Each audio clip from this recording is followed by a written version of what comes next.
Hey guys, welcome back to Rossoneri TV. I'm Gio and I'm here for the live stream watch along of Inter against AC Milan, the Derby della Madonnina, which is set to start in just about half an hour at the San Siro. Very big important match, not only because it is a Derby della Madonnina, but as we all know, this game has a greater importance as well for the Europa League. A big encounter, a big clash between two of the competitors for the Europa League qualifying spots. And at the moment, AC Milan currently hold a 2-point advantage over Inter. And this advantage could be expanded to even 5 points. So it could leave even a bigger gap if AC Milan capture a win here at the San Siro. Not going to be an easy task, of course, against Inter. Even though they have been struggling in recent games, they're still a team to fear, a team that definitely has a lot of qualities, and they could definitely hurt any opposition in the league. Today, joining me once again is Pietro. We're going to be talking to him very soon about the starting 11 and his thoughts on that. As usual, make sure to leave your thoughts in the comment section below. Very curious to see what you guys have to say throughout the derby. Any projection, prediction, or anything you want to speak about, this is the time to do it. Just make sure to send that in the comment section. We'll be reading all your comments very soon. I do look very tired, of course, as you may expect. It is very early in the morning at the moment, even earlier for Pietro. But this is what we do for Milan. We wake up at any random time, no matter how dead or shot or even wasted we are, I guess you could say. This is what we do for Milan. So bear with me, guys, if I'm not 100% today. But that's exactly the situation most of us are currently in, especially in the North America, Eastern or Western coast. Anyways, getting back to the game itself, like I said, very important match. Cannot stress the importance of this game, especially with 7 games remaining in the league, including this one, of course. Honestly speaking, I think that, and I mentioned this several times, especially the matches against your competitors, when you're fighting for something and you're in that fight with a team like Inter, these are the games you have to make sure you come out victorious, because there's no other game that you could pretty much settle. And at the end of the season, you know, when there's that difference of 2 to 3 points between a team and another team, you know, that's really what's going to make the difference. It's going to be based on these results, because if you're saying, oh, well, if only we had 2 points more, if only we have 3 points more, well, it really all depends on these games against your competitors to mark that difference. And that's why, besides being a derby della Madonnina, that's why it even has a greater importance, especially this year round. Anyways, so let's start to speak about the starting 11. Pietro, how are you doing today, man? I know it's like 3 a.m. where you are. How's everything? Everything's good, man. I'm wide awake. This is an early start. Yeah, I'm a bit tired, but like you said, this is for Milan, and as a Milanista, the Derby della Madonnina is a must on every calendar year. Yeah, definitely. Unfortunately, I don't have any coffee next to me to wake me up, but it seems like you're quite energetic at the moment. Let's speak about the starting 11, Pietro. Not many differences from what we saw last weekend against Palermo, as expected. Donnarumma is starting in net. The back four, Calabria, Zapata, Romagnoli, and De Sciglio. The midfield, they're composed of Kuchka, Jose Sosa, and Mati Fernandez. And up front, the usual trio of Suso, Baca, and Delufeo. Initially, you know, my thoughts on this were pretty much the same as like I mentioned yesterday on the preview. Not many differences. However, I do have to say the quality in the midfield, not the best if you compare it with Inter's midfield, where they have a lot of creativity, a lot of players that can definitely make a difference. Whereas Milan, at least to me, it seems like they're more physically minded in terms of these players, which could definitely work. You know, they could definitely help boost the defense. They could definitely, you know, help in that regard. But going forward, I think Milan has a bit of things missing in that midfield. And of course, Jose Sosa, yes, he's been a decent playmaker. He's been definitely having some good games in the recent weeks, but you still comparing to the Inter midfield, it seems like they have a bit of lack of quality there. What are your thoughts on that? Yeah, definitely. I mean, Milan's midfield right now, yeah, it's not as good as Inter's. I mean, that's pretty clear and evident. They're a lot stronger on paper, I would say. But let's face it, paper in the derby doesn't mean much. The players come out and they show heart, and they come out with different characteristics, I think, than what they normally bring to the table. This is one of those games that everybody elevates their play. So yeah, their midfield is a bit stronger than ours, but I think that we're going to be able to handle them. I think they're going to come up fired up for this game because with the new ownership and everything coming in, this should be one of the better games for us. I'm expecting from them. Yeah, that's a very good point you bring up. The new ownership, I hope at least, it gives them a spark to even perform better. It is the first game with the new president. I think they want to start it off on the good road, especially since, this is going to be his first game. So I'm very, very excited to see how Milan actually approaches game. But even though we are lacking in quality, like you said there, Pietro, I still believe that in that midfield there are players, there are names at least that could give Milan a helping hand. What I like in that midfield is that there is a lot of experience, at least. Kuchka is Definitely. pretty experienced. Matty Fernandez as well, knows the league inside out. Jose Sosa, it is his first season here at Milan, but, he's still showing very good things. And some people in the comments are saying, why no Locatelli? Why isn't Locatelli starting instead of Jose Sosa? This is the question I've been asking you many, many times this season, Pietro.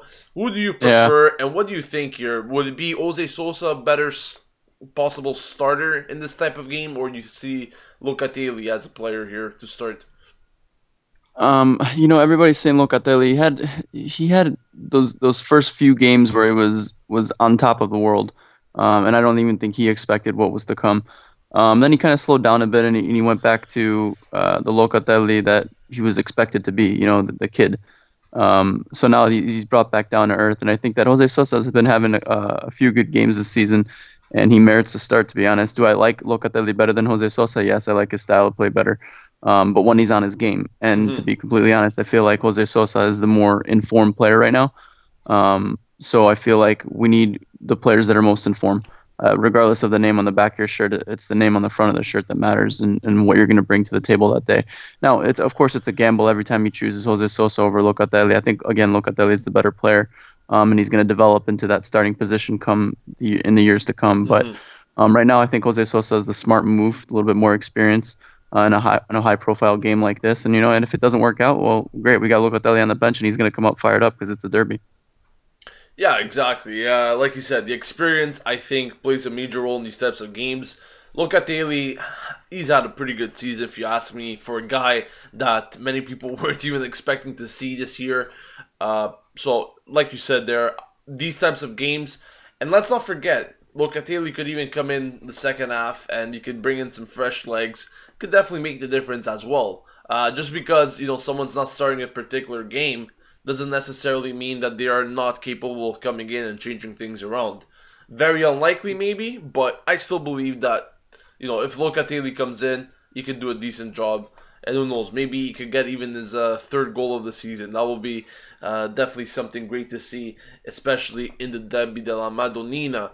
Um, Definitely. I want to speak about the defense a bit there, Pietro, because we had a bit of a pre-match talk just before starting this live stream, and of course, the main issue that comes up again is the Zapata Paletta debate. Of course, once again, here we're seeing Zapata paired up with Romagnoli. And many people, actually in the comment section yesterday of the match preview, they were saying, why is Paletta being rested again? Why is Zapata starting? And my answer to that was, Zapata, he's been having good games recently. He's been paired up with Romagnoli. He's been doing a decent job. Last game, both of them barely had any problems. Yes, it was Palermo, but still, the partnership was definitely working at least. And personally, I thought that Paleta was being rested in that game, to in order to be well fitted for this game. But it doesn't seem to be the case. It seems to be that Zapata has once again been preferred. Now, my take on this is that the only reason I could see, beside the thing that Zapata has informed and so forth, is that Paleta hasn't been well disciplined all season round. He's been picking up a lot of bookings, so maybe Montella wants to give him a bit of a breather. He wants to relax him a bit. Maybe he's been getting way too many suspensions. He wants to calm him down. I don't know. That's just my reasoning. What's your take on this, Pietro? Yeah, like I've always said, when Zapata's in the lineup, I feel like it's a gamble, for sure. You never know what kind of game you're going to get from him. He's very inconsistent. He either gives you a great performance or he gives you a terrible performance. There's no kind of in between with him. The way I feel about it.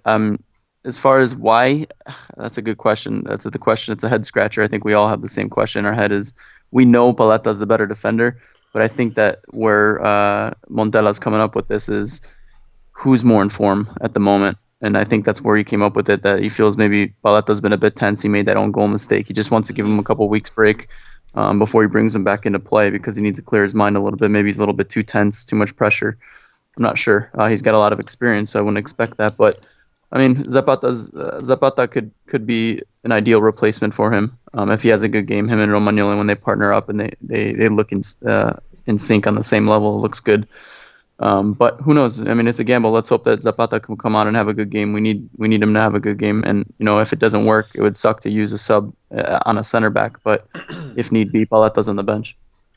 Yeah, I fully agree with you there. Like you said, maybe it might even be that mistake regarding against Pescara where he scored that own goal. And some people are even saying, is it because of that Pescara mistake? Well, oftentimes, I mean, lots of players make mistakes. Mistakes are usual, they definitely happen all the time in Calcio. But I personally don't think it's just for that mistake. Like we mentioned, I think it's mostly to give him a break, to make him relax a bit, make him evaluate Yeah, certain things. That's pretty much what I'm saying here. Because oftentimes I think Paleta reads the game pretty good, but he yeah, still tends to make lots of unnecessary fouls, unnecessary mistakes. Whereas Zapata, even him, we all know that he has his off days, and it's more off days than good days. yeah. Especially, Unfortunately, especially looking at past seasons. I think everyone knows Zapata, for especially the people that's been watching games regularly. Um, but yeah, going back to Montella and Zapata and Paleta thing, I think just knowing the characteristics of Montella, it doesn't seem like because of one mistake he's going to bench a player for the season. That doesn't seem like the type of character he has. He seems very forgiving and understandable because obviously being a player himself, hmm he brought that experience with him into coaching, and I don't think one mistake is going to bench somebody for their season. Look at Jose Sosa. He made plenty of mistakes, and look at here, he's back in the lineup again. yeah, that's exactly it. So and I also have this, philosophy that Montella also decides the players that start based on what he sees during the week. That's a lot of things that people don't seem to understand. It doesn't always mean that, just because you're a better player on paper, you definitely deserve to start. You might be having a bad week in training. You might not be fully fit. You might not be all there mentally. And just because you're the better player on paper doesn't necessarily mean that you should be the one starting. So Agreed. Yeah. that's just my take on it. But we'll definitely see how Zapata fares in this game. Like I said, it's a very big test, I guess you could say, for him, but not only for the rest of the team. Everyone's gonna have to cope very, very well with this team of Inter, which, by the way, they'll be going with Andanovic in net, D'Ambrosio, Miranda, Medel, and Nagatomo in the back four, Gagliardini, Kondogbia as the defensive mids, Candreva, Joao Mario, and Perisic, and Icardi up front. So we're seeing there Medel in the defense. Quite unusual, I guess you could say, but you could still play in that position for sure. I think the main fault here for Inter, if you ask me, is definitely in their defense. Their midfield is very strong. Like I said, they have qualities, very good qualities. Players that know how to move the ball around. They can create danger. That's for sure. Icardi, we all know he's a very prolific goal scorer, scores lots of goals whenever he wants. But I think the major area here that, once again, Milan need to exploit is their defense. Andanovic alone, we all know he's a game saver for Inter. How many times have we seen him save games for Inter in the course of not only this season but in the past years? He's definitely going to be a difference maker for them if they want to come out victorious today. For the defense, I mentioned it yesterday in the preview. They have been conceding a lot more goals than usual. They conceded 2 goals against Crotone, 2 goals against Sampdoria, 2 goals against Torino. That's pretty much in the last 3 games they conceded 6 goals. And all that has come after beating Atalanta 7-1, I think it was, which is actually pretty ridiculous if you ask me. After such a big win, they weren't capable of getting a win after that. But I don't understand that. I mean, Milan's yeah, had some similar stories this year. You know, coming off that high of beating Juve at home and then going to Genoa and losing 3-0. It's unbelievable. I don't understand. It's not just Inter. It's Milan's had the same problems this year. Let's not forget what happened when we went to Genoa after beating Juve. yeah, exactly that. So, it just doesn't make sense to me. But I think they will be very, very hungry coming into this game. Yeah, definitely. I think form goes out the window if you ask me. Oh It yeah, doesn't for matter sure. in a derby. It doesn't matter. Yeah, these types of games, it doesn't really matter on form. And plus, it is 3 games that they don't pick up 3 points. That's why I think, they're going to want to come out very strong in this type of game and make sure they get something out of it. Definitely, and not to mention they are the. I mean, I know they're playing at San Siro, but they are the home team, and the Milan fans only get selected seats. There's only a number of tickets sold to the Milan fans, so even though it's at San Siro, it's a majority of a Interista crowd, which is going to help them. Yeah, that's a very good point you make up there because you bring up because like you said, yeah, it is at the San Siro, but Inter are the home team, and I was actually looking at the odds just to make sure like what the bookmakers were saying, and yeah, Inter's pretty much favored in this game. Still very tight, but they're getting the edge to win this match. But obviously, that doesn't mean anything. Milan can still come out victorious, as we all know. We're about 10 minutes or so away from kickoff. It's time to get into the live comments. Let me know exactly what you guys think regarding the match. Let me know what your predictions are coming into this match. Scorelines, goal scorers, what you were expecting from Milan in general today. Let me know all of that. Also, guys, don't forget to please leave a like on the video if you're enjoying the content, and make sure you subscribe to Rossoneri TV. Our target for today is to reach 12,700 subscribers. Anyways, let's see exactly what you guys have to say. Chrissy's saying Suso will definitely destroy Nagatomo there. Someone else is saying he's a neutral actually. There's a neutral fan coming in. He says, I think Inter will dominate, but the result will be a 2-2 tie. So that's very interesting there. Ed also says Inter will dominate the possession as they have better players. Christy says we will win. Inter dominated us when we won 3-0. I remember that game. It wasn't too far ago. I remember that game with Alex there scoring the header in the first half. Then in the second half, we finished it off with Baka and Yang in quick succession goals. That was really a game to remember. A 3-0 derby win. That was just beautiful, Just to see Inter like down on the floor. Yeah, there's no better feeling than beating your rival like that. Yeah, it was honestly amazing. But yeah, when I hear of Inter AC Milan, there's definitely lots of games that come up to my mind, especially near those Scudetto winning days. Hopefully those days will be coming back, but those games are still in our mind, that's for sure. Score predictions, sick goals is saying 2-0 Milan, Suso and Bacca to score. Aniket says Locatelli will definitely come on for Sosa, and he won't be getting a red card. Nikesh says stopping Perisic and Kandreva will be critical. And speaking about stopping these players, Montella did mention that we have to have some very strong mentality coming in this game, not only attacking wise, but also very aggressive. Because let's be honest, Inter do have aggressive tendencies. They play very strong, and I think what he was mentioning is that we need to play very very close to them. We cannot give them much space on and off the ball because they have players that could make the difference. Do you agree on that point? Yeah, definitely. I think that, yeah, for sure. Um, Walls 13 says 2-0 double fail, both at the start of the second half. Clayton says 2-1. Michelinis also says 2-1. The Dead Gamer 2-0. Andrew Gregg says 3-2 AC Milan win, with Suso scoring 2 goals and Delofeo with 1. Perisic scoring the 2 goals for Inter. But yeah. We got to watch out for Perisic. I think that's one of the key players. Him and Candreva. I think I read something that Candreva wasn't likely to start, but now he's in the lineup. I couldn't imagine them starting without Candreva. I think Candreva is one of their best players. And Perisic is kind of the guy that he stays quiet, he stays under the radar, and then he hits you when you don't expect it. We gotta really watch out for Perisic. I think wasn't he the one who scored in the 95th minute, if I'm not mistaken, against Milan in the first derby? Was that Perisic, right? I don't remember, to be honest, but I'm almost sure it was.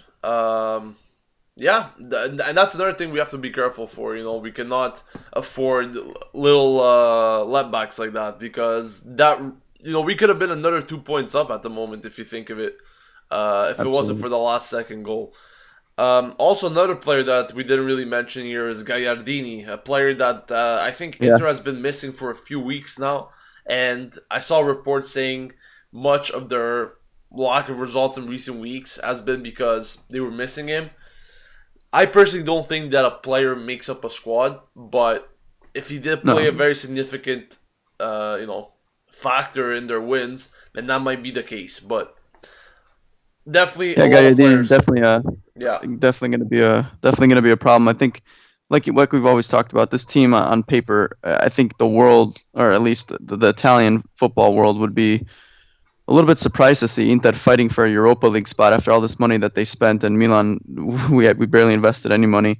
And I mean, not to toot our own horn here, but we're 2 points clear of them, and we spent a fraction of what they spent over the summer, like not even close. I think that says something about Montella and how much he's had an influence on this team. Yeah, very much agree there. And speaking about Montella, this week especially, a lot of discussion has been regarding him. What's the future holding for him and stuff. Well, a lot of people were giving their opinion, but I believe he's the man for the future. He's been doing very good things, and I just cannot wait until we have even better players to see what kind of work he could have for them. Just some final comments here. Someone's actually saying Milan will win 18-0. That's actually pretty funny. That'll be amazing to watch, to be honest. Yeah, that'll be amazing to watch. That could happen. David says Inter lost to Crotone. I think we will be fine. I don't really see that as an indicator, though. Yes, they did lose against Crotone. They had a very bad game. But like we mentioned before, the Derby del Madonnina is a completely different affair. It seems like you can even be last place in the Serie A, and you can just have the best performance of your life in these types of games. It's always 50-50s. I think odds really mean nothing in these types of games. Yeah, no.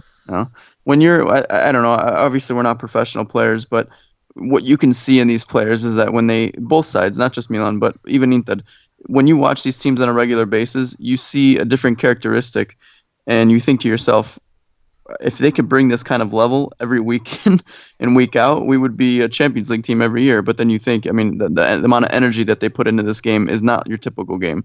I mean, I don't care if they're playing Milan Juve, but Milan Inter is something beyond special. And I think it shows in the players when they come out and they bring everything they've got. Yeah, and I definitely hope that's the case with Milan today. They definitely need to bring everything they've got to the table. For 95 time. Yeah, very well said. And another thing I don't want to see is not any more sitting back, because we saw way too much of that last time we played Inter. You remember it was like the last 20-25 minutes we're just sitting back. Yep. and we're That was too inviting, comfortable. yeah, we're inviting pressure from Inter, and that's not something you want to see, because Inter, when you sit back, just not against Inter, but in any team in general, when you sit back like that, and you don't, impose your game on them, you're pretty much asking for it, because the opposition will fight very hard, and they will be having more possession, they will be having more chances, and they will be having overall a bigger chance to score and equalize that game. That's exactly what happened last time around with Inter. Milan were just sitting back, taking things calmly. They were defending, or I guess you could even, Even if we get the first goal, we got to go for it. yeah, I don't think that we should. Last game I think it was 1-0, and then they tied at 1-1, and then they came back. We came back 2-1 with Suso's second goal in the second half, and then they ended up scoring that equalizer just because we're sitting back too deep. I think we need to get these guys to push up and go for it. Seriously, I mean, nothing is a good enough lead in a derby. yeah. Well, another case that I can make is even the game against Juventus, where we were sitting back in those last 10 minutes or so. That's another case. But yeah, fully agree with you. We have to have that same mentality like we did against Palermo, where we scored a goal, we kept pushing, we kept attacking, and we wanted more and more every time. That's exactly the type of mentality. Obviously, it won't be as easy. It won't be that same sort of game, I guess. But I'm expecting a very, very tight game here. A lot of people are mentioning there's going to be goals in this game. On the other hand, like I said yesterday, I think it's going to be a very low-scoring game where both teams will definitely go for it. Inter have more to lose than Milan at this moment, in my opinion, because Milan are 2 points ahead, and Inter knows if they don't get a win today, Milan will still have that advantage over them no matter what. So I think Inter's going to have to go all out to get that win no matter what. Milan will have to do the same, but I think there's more pressure on Inter here to get the 3 points more than anything. Definitely. I just hope that Milan don't go out there with the mentality of we can get a tie in this game, because if we go out for the draw, we're gonna lose. Oh yeah, for sure, for sure. That's definitely it. And like I said, we need to have that same mentality like we did against Palermo in order to have a very good game here. But obviously speaking, it's not gonna be as easy. It's just gonna come out to play, and we just really have to hope for the best. We have to hope for the best. I don't think there's much more that we can do at this moment. But yeah, I don't mean to jinx anything, but I'd like to make a side note here. go for it. Milan at these lunchtime kickoffs, from what I can remember since they've been doing them, have not done very well. Yeah, that's And exactly it. let's not forget, Inter won, what is it, 7-1 against Atalanta at home with a lunchtime kickoff like this, I think. So I hope that doesn't work in their favor. I hope that we could come out and finally get one of these wins, because I honestly don't remember the last time we won at this time. I mean, somebody refresh my memory, but I never remember us winning when we've played at these games at these 12:30 kickoffs. Yeah, that's a very good point you bring up there, Pietro. I could definitely agree with you, because I remember every time I had to wake up this early, it would always ruin my day, and that's why I fully agree with you. And I remember we would never be on the winning side for some reason, and that is a big problem. The teams are currently coming out of the locker rooms. As we could see, they're going on the pitch. So on that note, I'm gonna let you go, Pietro. Thank you so much for joining me for this pre-match talk. Definitely waiting for your comments at halftime. So make sure, if you want to come on, we'll have a good discussion regarding what we saw in the first half. So on that note, wish you a good game, Pietro. Let's hope we get this. Thanks, same to you, Gio, and Forza Milan, of course. Let's hope we get this result. I'm excited to talk to you guys at halftime. All right, Pietro. Take care, man. See ya. So they heard it there from Pietro, guys. We are just moments away here from kickoff at the San Siro. As I said before, players are already on the pitch for the Serie A anthem, and everything should be starting in just a few seconds. I'm just gonna set up the timer and the scoreboard as we speak, so you guys can keep track of where we are in the game. Just give me a second for that as I set it up. As usual, keep leaving your comments, your predictions in the comment section below. Don't forget to leave a like. Don't forget to subscribe to Rossoneri TV. Our target for today is 12,700 subscribers. And also, don't forget that you can also donate. You can donate to Rossoneri TV by contributing via the super chat. Make sure you click on that dollar sign right next to the live comments. and you could definitely, you know, contribute as much as you like. If you do contribute, your name will be appearing on the scroll bar at the bottom. So if you're interested in that, if you're feeling generous, and if you just want to donate to the channel, make sure you do that, and your name will be appearing on the scroll bar below. So I'm just going to be setting up the audio as we speak as well. As usual, let me know if the audio is too loud. We're definitely going to be fixing it if it's too loud. But definitely seems like a very electric atmosphere at the San Siro today. Obviously, it is a packed house. From what I read, it is the most revenued game ever in the Serie A. It is a record breaker. So definitely going to be a very exciting game. Let's not forget that Inter is at home. Therefore, they have the majority of the fans today, as they have that as an advantage due to their home status. Deschio is the captain, just to give you guys a clarification on that. And seems to be a pretty warm day at the San Siro. Seems to be a very nice sunny day. Of course, all Serie A games will be played today, and they won't be played tomorrow because, of course, it's Easter. Therefore, everything will be played today. Also, the other games, which we'll be taking a particular look at later on today, and that is, of course, the game of Atalanta and Roma. But we're all set to start here. The referee's whistle is the only thing remaining, and that should be blown in any given second here.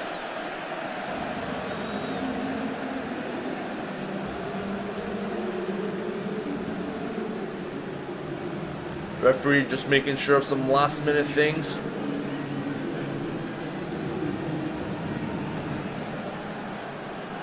And we are underway at the San Siro for the Derby della Madonnina, Inter against AC Milan.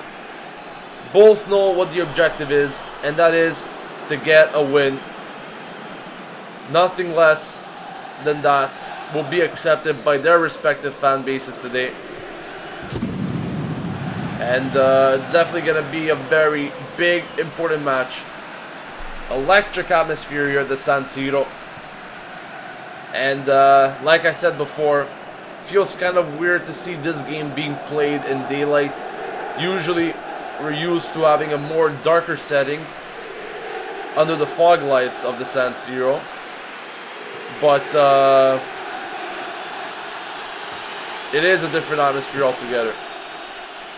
And the new AC Milan president, Fassone as well, seems like his family's there watching the game at the San Siro. Inter owners are there as well. I guess you could also call it the Battle of China in this type of derby. It is the first clash between the two. Oh, here's a great pass to Deulofeu. Can he put it in? Deulofeu! What a save from Andanovic in the early goings. Another try there, blocked by the defense. Milan still with a chance. And what a chance missed there by Bacca. Incredible start to the game for AC Milan there. What an opportunity to get on the board. Great pass from Mati Fernandez initially to Deulofeu. Andanovic comes up with an heroic save. Mati Fernandez tries to put it in there, blocked by the defense. And it was just a whole big mess there. And I think Inter's very, very lucky to be still leveled here at 1-0. And like I said endless times, Andanovic just knows how to keep this team in their game all the time. And that could have been already 1-0 Milan. It should have been 1-0 Milan. Very unlucky there. But great start nonetheless for Milan. This is exactly the type of message that they need to send out to Inter. And I have to say, the defense looked very, very weak on that occasion. And I said it before in the pre-match, that is the area we need to exploit. Because besides that, Their team is definitely great. It's a good team. They have quality players. But if there's one thing that's not that good, it's their defense. So we definitely have to take our chances. Those chances that we just had there are chances that we need to put in the back of the net. And we need to make sure that we do that next time we get a big chance like this. Poor control there from Suso, which wards Inter a throw.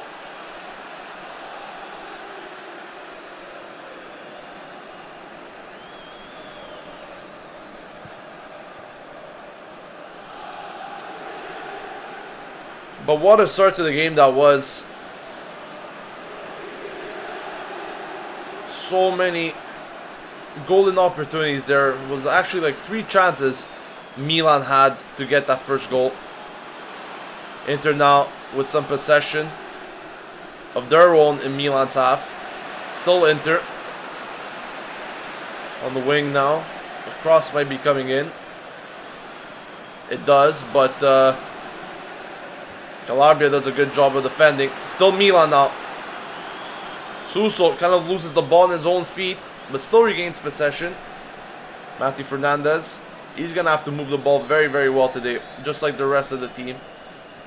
And let's hope there's no dispossessions, bad passes, or anything of that sort. As usual, guys, thank you all for joining me today in this live stream watch along. We are open to donations as well. If you guys want to donate, make sure you hit on that super chat button. Any donation is obviously welcomed. Your name will be appearing in the scroll bar below if you do donate. And if you can't, at least support us by subscribing to the channel and liking the video. We are the biggest AC Milan community on YouTube. So if you guys are interested in staying updated with everything AC Milan, this is the place to be. Still Milan though. Kind of a wandering cross there from Matthew Fernandez to be put in the box. Lichio lets the ball run out. It's been a lot more Milan in these opening 5 minutes than Inter. Let's hope it stays that way.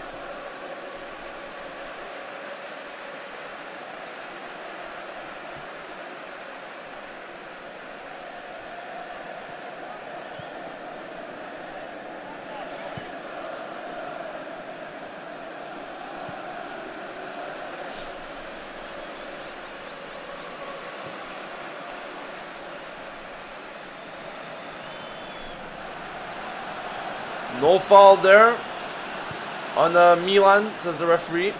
Inter still with the ball now. Oh, that's a good run there by João Mario. Still him. Puts in the box. And what a chance that was for Inter this time around. Icardi misses a very good chance. It was a very good run there by João Mario on the side. Icardi coming out of nowhere. Fortunately for us, his shot goes wide. Icardi was actually suggesting that Lichio had a touch there, but he did not. The game is being a lot more open now. Definitely a lot more open than the first few moments of the game. Donnarumma tries a long ball there for Deulofeu. Doesn't succeed.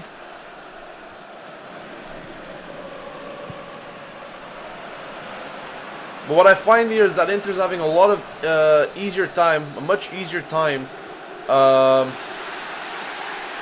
finding space down those wings.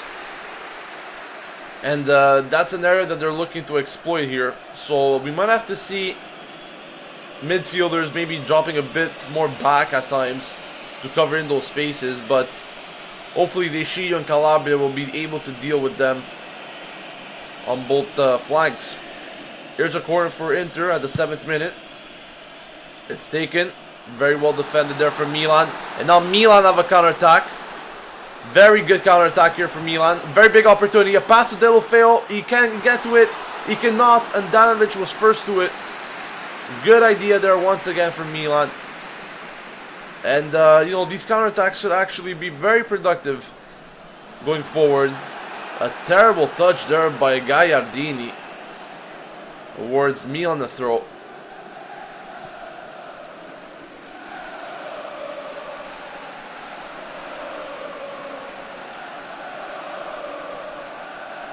And like I said already many times today, Andanovic, if there's one savior for Inter, it's definitely him. Always manages to put this team back in the game, even though they're not playing the best. He keeps them in the game, and that's why many times they get wins out of nothing, even when they least deserve it,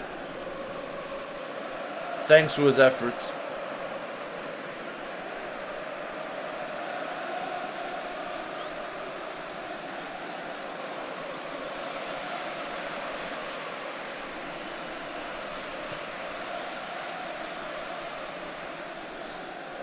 Let me know what your thoughts so far on the game are in the opening 10 minutes. Very curious to see what you guys think about this.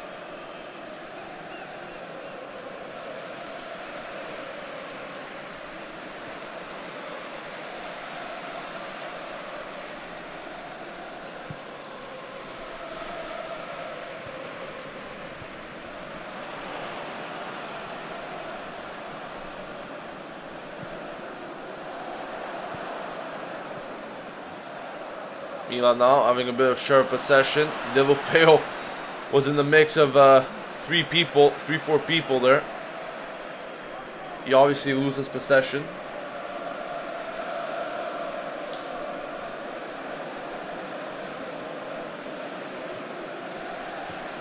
Karthik P says, hope no fans have flares. Well, I think flares definitely promote the derby a bit, I guess you could say, in its own word. But it's daytime, so I don't think they should be too effective, even though they do use them. See what happens. Epic Miner says, so far we're not doing too bad. Veyron 1 says, anybody have a working stream link for AC Milan?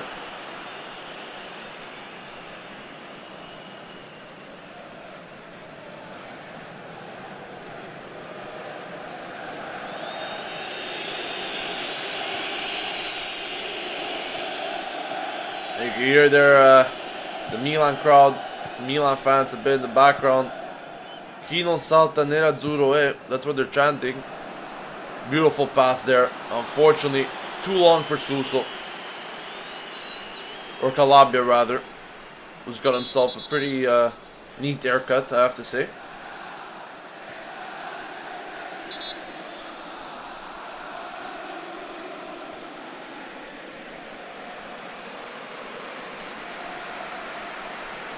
Karthik says Milan seem to have a solid start. If they keep it up, they're gonna win for sure. It's all about finishing those chances, really, for Milan, because we do seem to get those chances, but we need to finish them. We need to make sure they end up in the back of the net. Beautiful work there by Deulofeu. Earns himself a free kick. That's exactly what we like to see from him. Those inserts is exactly what Deulofeu is good at, and he's done it here again, awarding Milan a free kick on the side of the box. Distance to goal probably 20 or so meters, I guess you could say.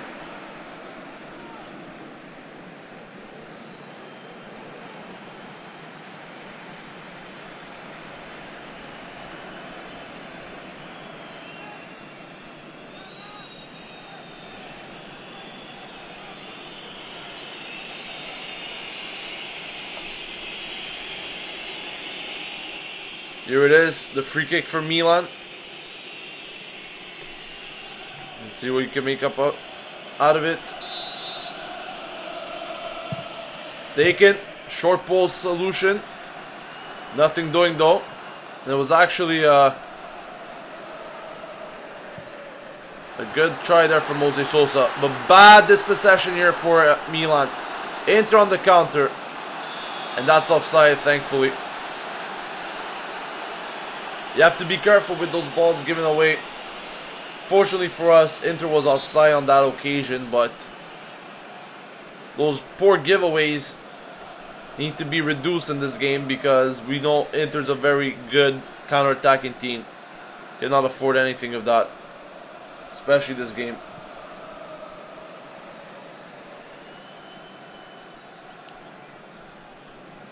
Yeah, some people are asking about Suso. We have not seen much from him. Beautiful work there from Matty Fernandez to get past another two players himself. We have not seen much from Suso so far. Here's a try, a long shot here from Suso. Speaking of the devil, what a shot that was from him. And forces Andanovic in a very low corner save. The shot was going out, but Andanovic didn't want to risk anything, and he got a touch to it. Very good try there from Suso. When you least expected, he definitely took that shot. Well hit it. It is a corner now for Milan. It's been taken. Very interesting solution there, but Zapata misses the whole kick. Still Milan though here. It's a post on the outside. A post on the outside there for Milan. Now Inter on the counter. Milan have to recover well here. Very good job done by De Sciglio, but it's a poor giveaway from him. He recovers, and right now it's just a mess of a game with chances going both sides. Just incredible. But a few seconds before, another big chance for Milan with a shot that hit the outside of the post.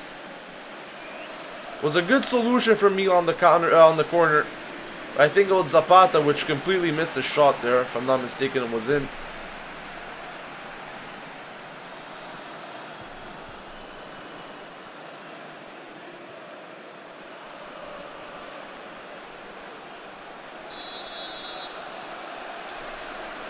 But this game is definitely getting more interesting here. And it was Deulofeu, by the way, that had his shot off the post. Andanovic had it all covered. And the new president of Milan cannot believe it himself there. But definitely a very good match so far. Very exciting, especially for the neutrals out there. Both teams with lots of chances. Lots of chances to score goals.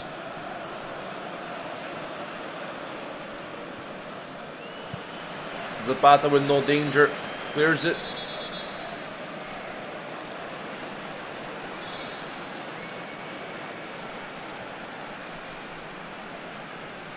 Inter, yes, Inter is fast on the counters. They're a good team on the counter, but to be honest with you, it's all due to you know, us giving them those opportunities on the counter. If you know, if we don't give them those opportunities, those counter-attacking options won't happen at all. So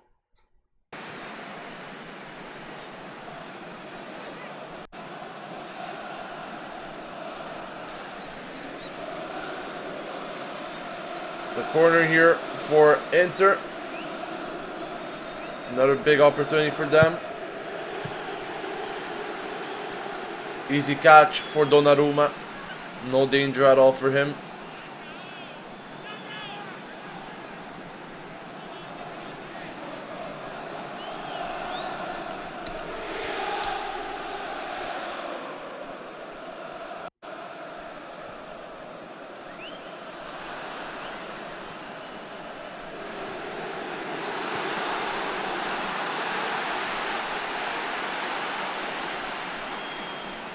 My apologies there as I was just fixing the timer a bit.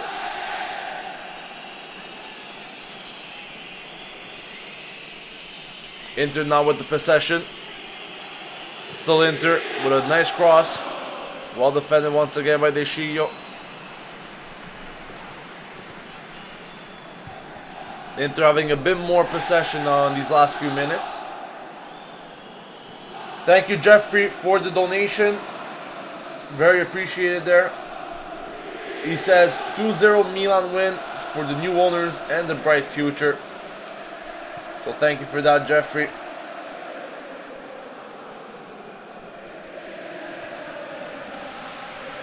I'm gonna be adding your name to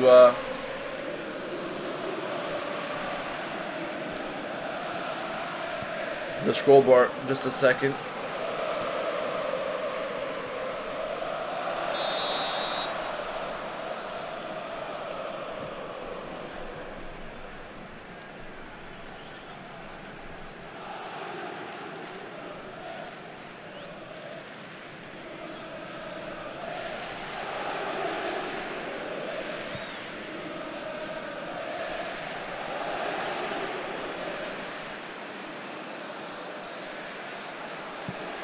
Zapata here launches it up. It's going to be a throw for Inter.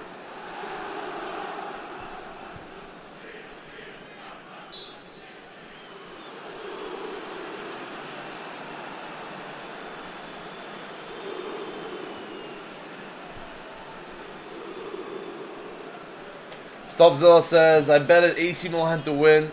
If I win, I'll donate to Gio. Thank you for that, man.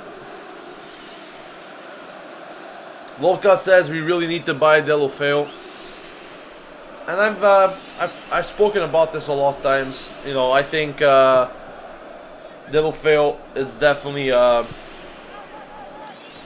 guy that we need to lock up, because this guy has been doing beautiful things, and like I said over and over again. Meanwhile, big chance there for Milan. It's gonna be a corner. Good run by Calabria, and like I said, he's been doing much better there on the right side, down the left. Good run for him. Perisic though comes out strong with a tackle, puts the ball out. It's gonna be a corner here for Milan. Suso taking it. He does. Set it away from Inter.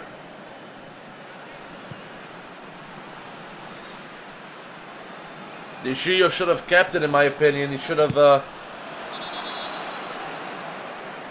moved the ball around there instead of trying the occasion himself. And the banner here for Milan says, hoping to see serenity and work. Couldn't read the rest of it. But definitely a message towards the new owners as we begin a new era of AC Milan. Here's Inter now with the ball. Good chance for Inter. Still them in the penalty box. Mati Fernandez coming out strong. Some very good work from him. De Gio's clearance are not the best, but gets the job done for now. Inter will have a throw.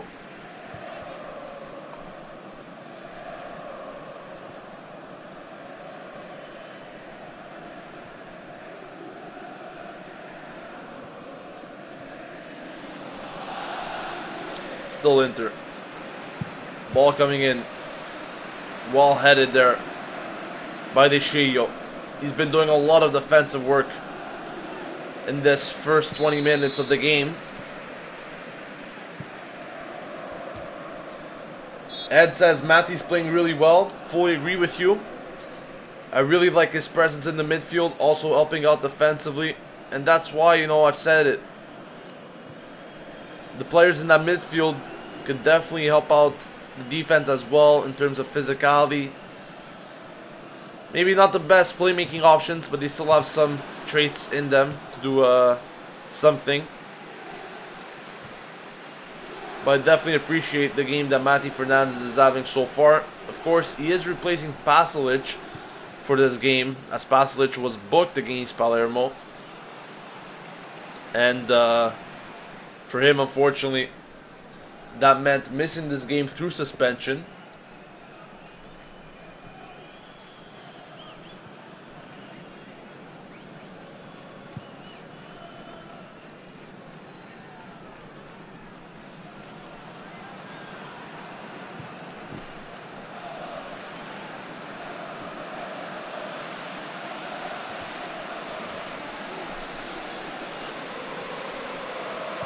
We're currently at 47 likes, guys. Make sure if you haven't yet, please hit on that like button. Please subscribe to the channel. Stay updated with everything going on at AC Milan here on Rossoneri TV. Our target for today, like I said before, is 12,700 subscribers. Pretty sure we can make it happen. So if you haven't yet, please hit on those buttons. Inter now with a beautiful 1-2. Still Inter. Cross coming in. Easy pickings there for Gianluigi Donnarumma, who he's hoping, of course, to see a contract extension very, very soon, especially now with the new owners. That should be their main priority. Fasone did mention that that's one of their main priorities there, is to extend Gigio Donnarumma's contract and make him a pillar for Milan's future.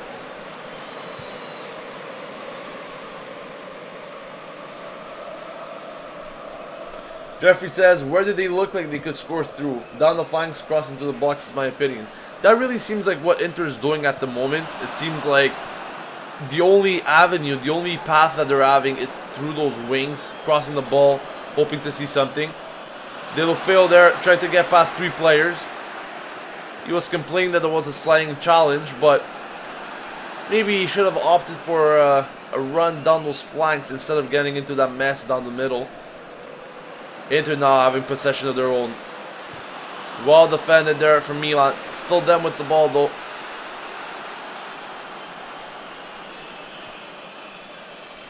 Zapata now. Must not make any stupid foul.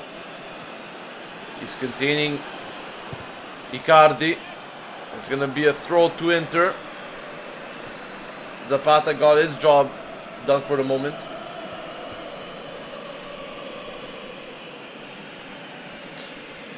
Hi Seyun, thank you for joining in. He says, hi guys, just tuned in. Let's get a good win against Merda Inter. Forza Milan.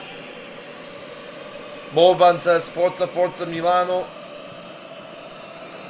Pixflick says, why are we playing in white and not red and black?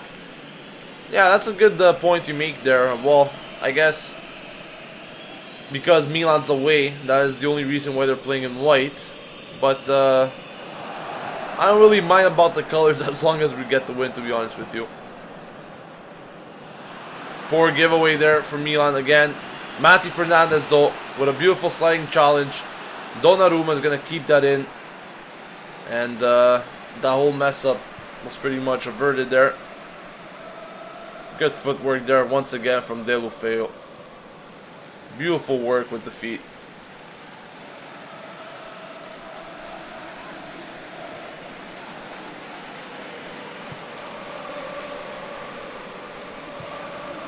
Will B 2000 says we have to stay calm and not get frustrated. Well, at the moment it seems like Inter's finally picking it up, having a bigger share of possession than what we saw at the beginning of the game. But once again, their main option, their main area to exploit is definitely their defense.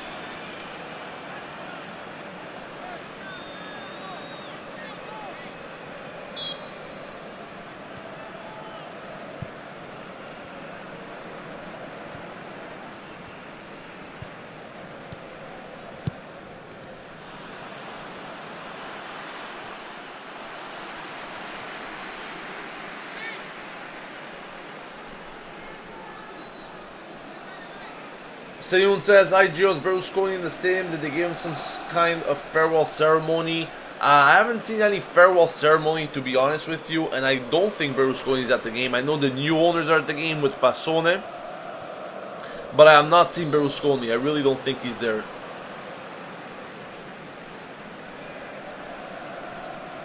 Nikash says Suso should be given the ball, only he gets more attacking options. Well, the Bufeo as well, to be honest, but yeah, Suso hasn't been seeing much of the ball this game so far. That's usually the case, I have to say, in recent weeks. But when he does get the ball, we all know what he's capable of. Even if he has a very quiet game, this guy is one of them that could just, you know, turn around and score out of nothing. That's exactly the type of player Suso is.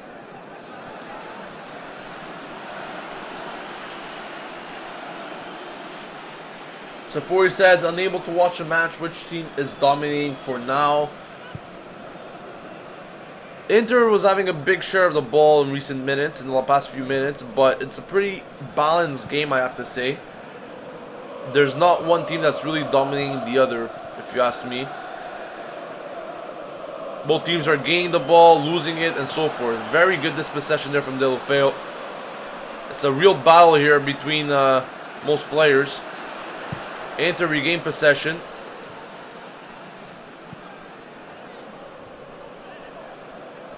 I have to say, I'm very, very impressed with Matthew Fernandez's work so far. He's a warrior. He's a Gattuso type of player there in the midfield, I guess you could say.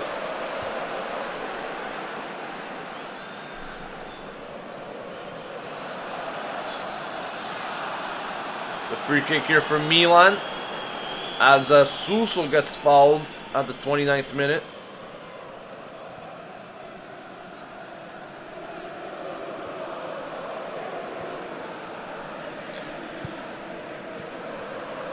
Let's see if Milan can get something here before halftime. Here they are. Suso with the cross. It's going to be an offside call, I believe, here for Bacca at the 30th minute. Sayun says, well, that's a pity. It would be a perfect farewell ceremony in the Derby della Madonnina for Berlusconi after 31 years. I think he deserves that. Let's not also forget that, you know, Inter's at home in this game. Yes, they're both playing at the San Siro, but technically Inter is nominated as the home team for this particular fixture. So maybe that's also another reason. But let's not forget that also the Curva Sud has been doing some tifos in the past few months to celebrate Berlusconi. Still remember that one with all the cups and the trophies there when Berlusconi was at the game. So at least the Curva Sud has been giving him his farewell. Speak about tifos. The Curva Sud's message this time around was hoping for a very prosperous, honest, and couldn't read the rest of the message before, but if I could get a notice of it from someone of you guys in the comments, I'll definitely mention it there. Boban says, it's difficult for Milan for 3 points. We can believe that Milan keep the winner for the Derby della Madonnina.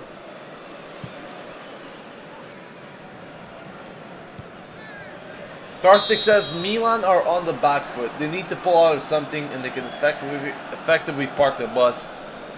Well, even if they do get the goal here, the first goal in this game, I don't think parking the bus is the approach to take, because we have seen it last time against Inter, and they pretty much bit us in the ass as Inter tied it in the last second there.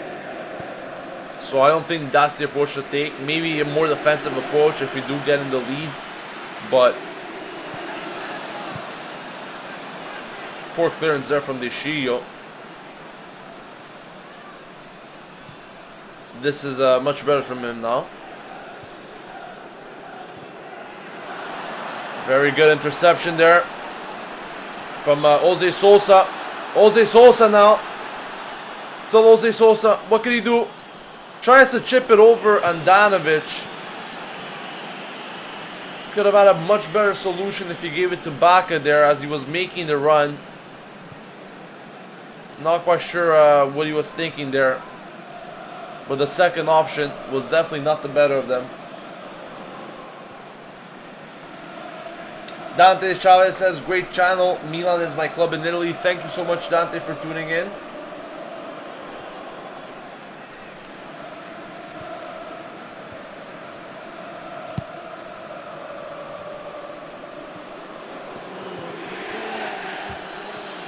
Another long ball for Inter. Pretty much gone to waste. It's going to be a Donnarumma goal kick here.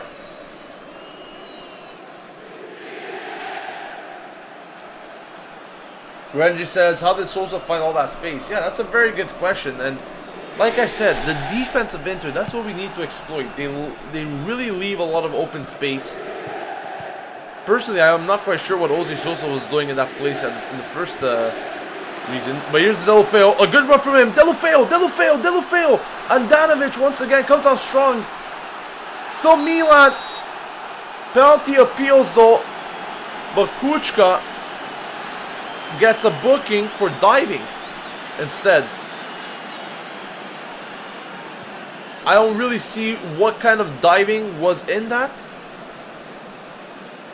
Great run once again from Deulofeu. Andanovic coming strong to get a hand on it. I really don't see where the dive is in there for Kuchka. I'm not going to say it was a penalty because I don't think it was, but I don't see it as a dive as well. So I think Kuchka got wrongly booked there.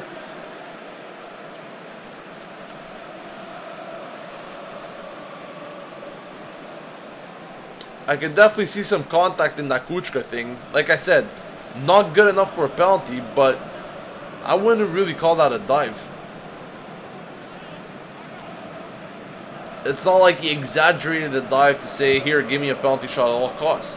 He felt contact, yeah, he went down, but to call that a dive, I think it's a bit excessive. Here's Inter on the other hand. Their shot from Candreva goes high and wide.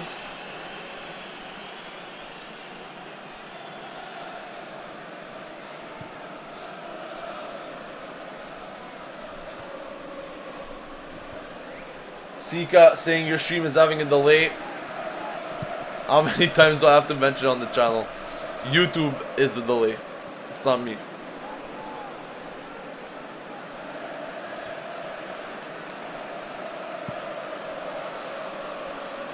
There's a good ball there from Inter. And it's a goal for them. I think Donnarumma could have done a better job, but Candreva gets on the score sheet. It's 1-0 Inter here. Gonna have to take a look at this again. I think it was De Sciglio marking Candreva. I think Donnarumma also got a bit of his angles wrong on that one. Gonna have to check this again.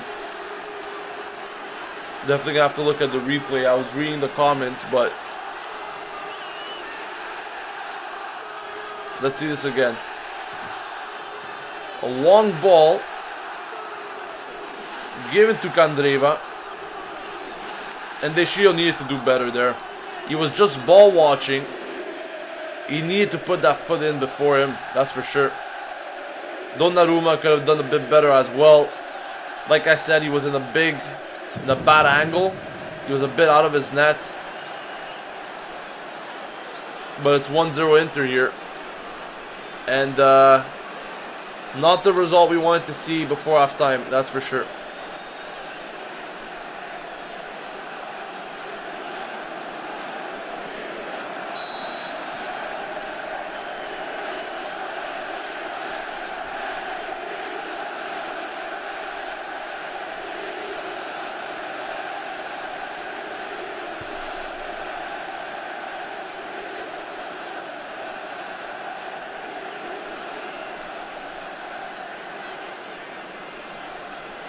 Here's Milan. They need a reaction of all sorts here. It's going to be a corner for them. It's going to be a corner here. Wait a second. The linesman's given a goal kick? Pretty sure that was a corner.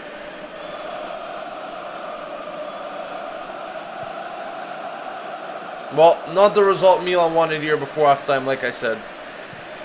They need a reaction of all sorts. Let's see what Milan could do now. Beautiful ball you're giving to Bacca.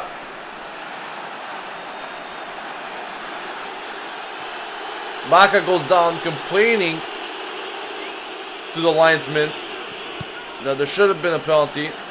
Once again, nothing given.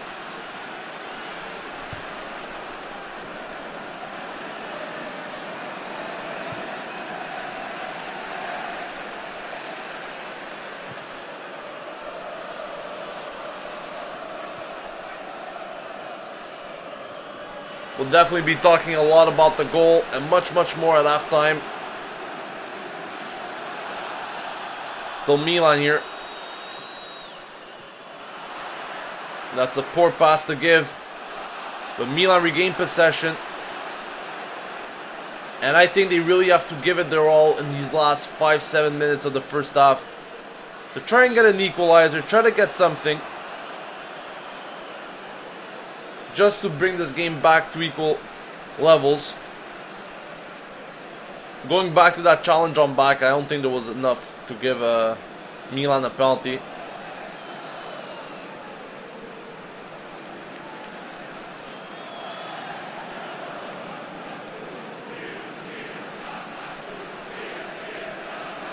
Pietro Marino says we need to try and draw the game. Kartik says Milan's got to wake up.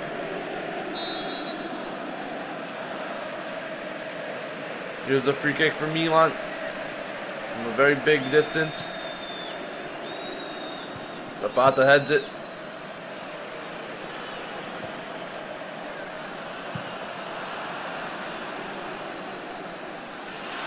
Another big giveaway there for Milan. Inter's on the counter. Zapata recovers just in time. And Milan can once again.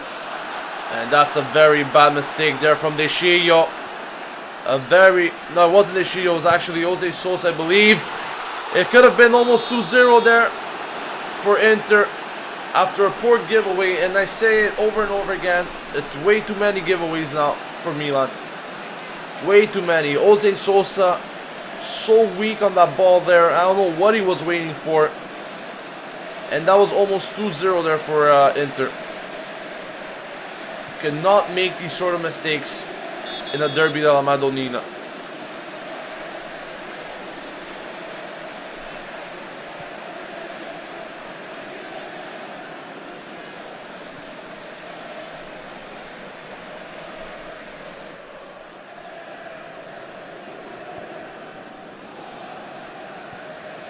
Well, it's definitely been more Inter in the last 10 minutes.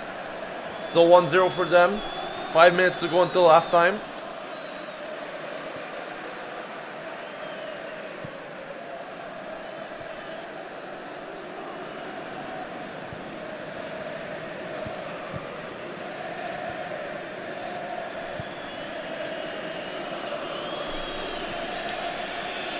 Once again, Milan here playing with that useless possession in the back.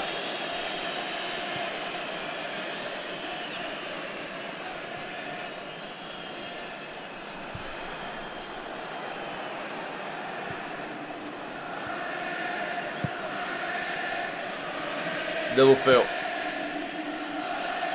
Still Milan here. Bacca. Kuchka. And Milan losing meters here. As Kuchka is forced to move back. Still Kuchka.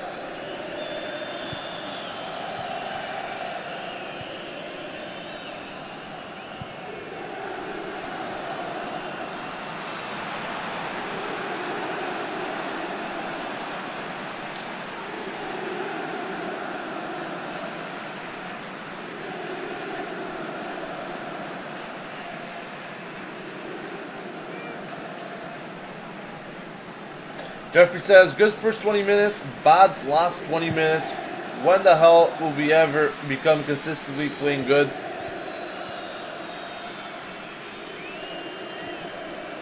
You know, I'm still going back to the first 5 minutes there, that big chance that we had to score and send a big message there to Inter. That's the goal that we should have scored. That's the chance that we had, and that's the chance that we should have scored.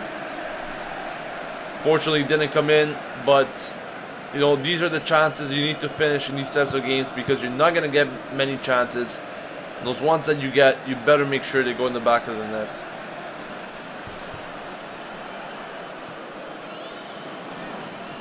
Matthew Fernandez there with a beautiful ball. And it's offside. Once again, Bacca finds himself offside. Matthew Fernandez with a nice ball though. Yeah, and that was definitely offside by a bit.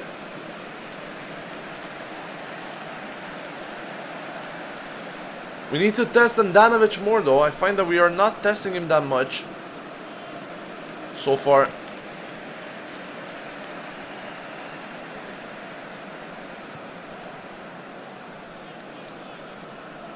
Zolk says midfield is so poor, they're playing like they're drunk.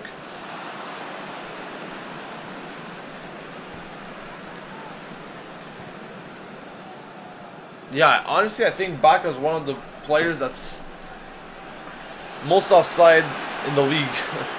Big chance here for Inter. Perisic, it's 2-0. Way too easy for Inter there. Way too easy for Inter. Icardi makes it 2-0. Way too easy. Way too easy.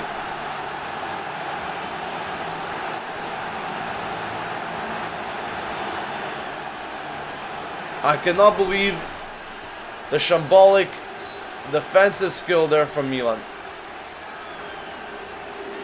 And if one goal was bad before halftime, two is even worse here. Milan have a very big task to do here in the second half if they want to get back into this game. Let's see this again. Poor defending at all sorts. Calabria there at fault in my opinion. Once again, poor marking from Romagnoli and Niscio on Icardi as well. It was a pass in the net from Perisic. It was a real pass in the net. Poor marking from the whole defense in general. Very, very poor. Very slow.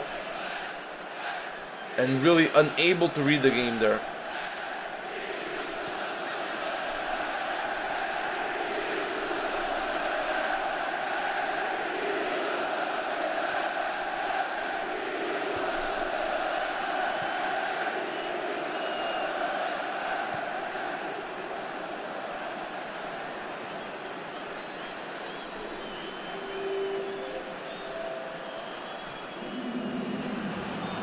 One minute of added time. Little fail.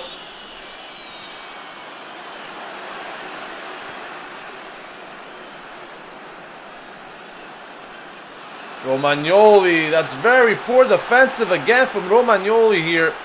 Still Inter. Thankfully nothing happened there, but what in the hell is that sort of defending from Romagnoli?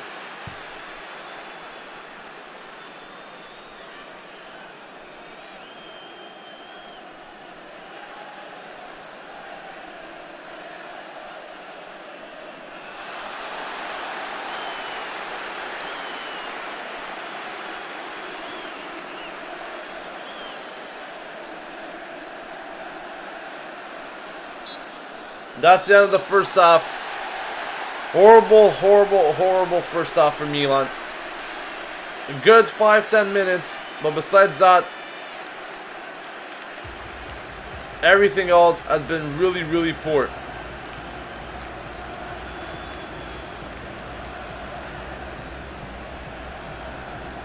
So that's the score at halftime here. 2-0 Inter. The goals coming in from Candreva and Icardi.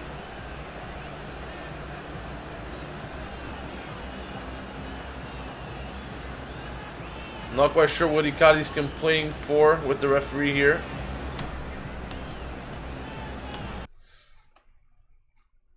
But that's the end of the first half. Guys, I'm very, very disappointed. Not only by the result, but from what I've been seeing, it's honestly horrific.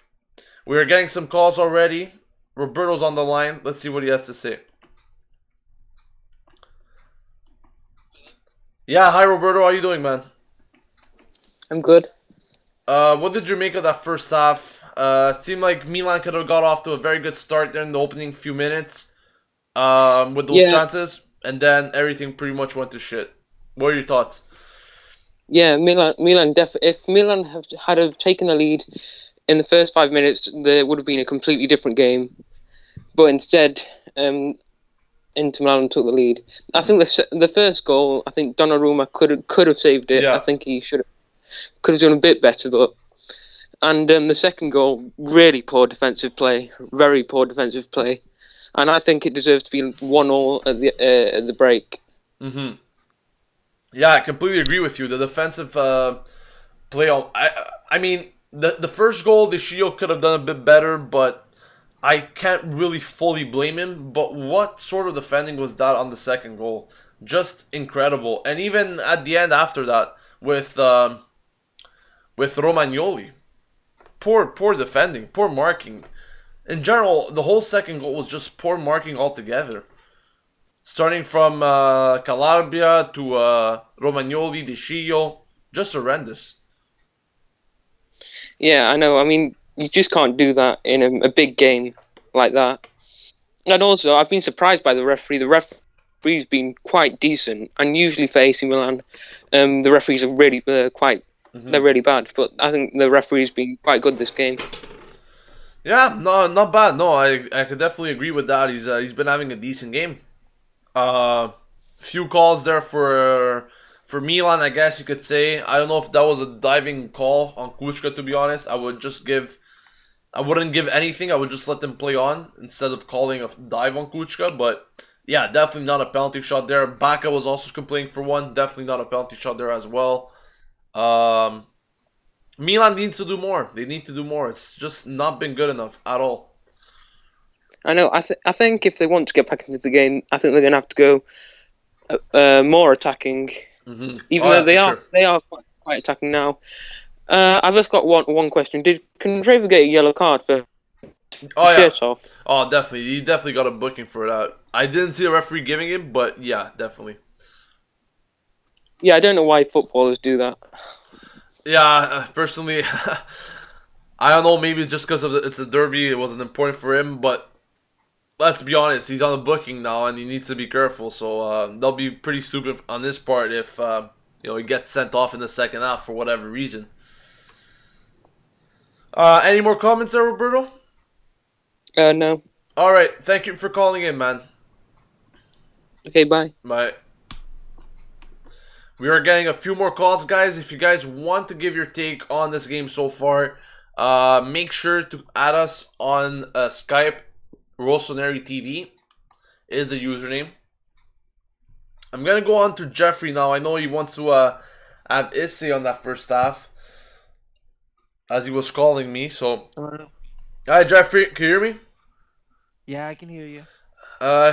Pretty poor first half there, going down 2-0. Yes. What are your thoughts on this? We just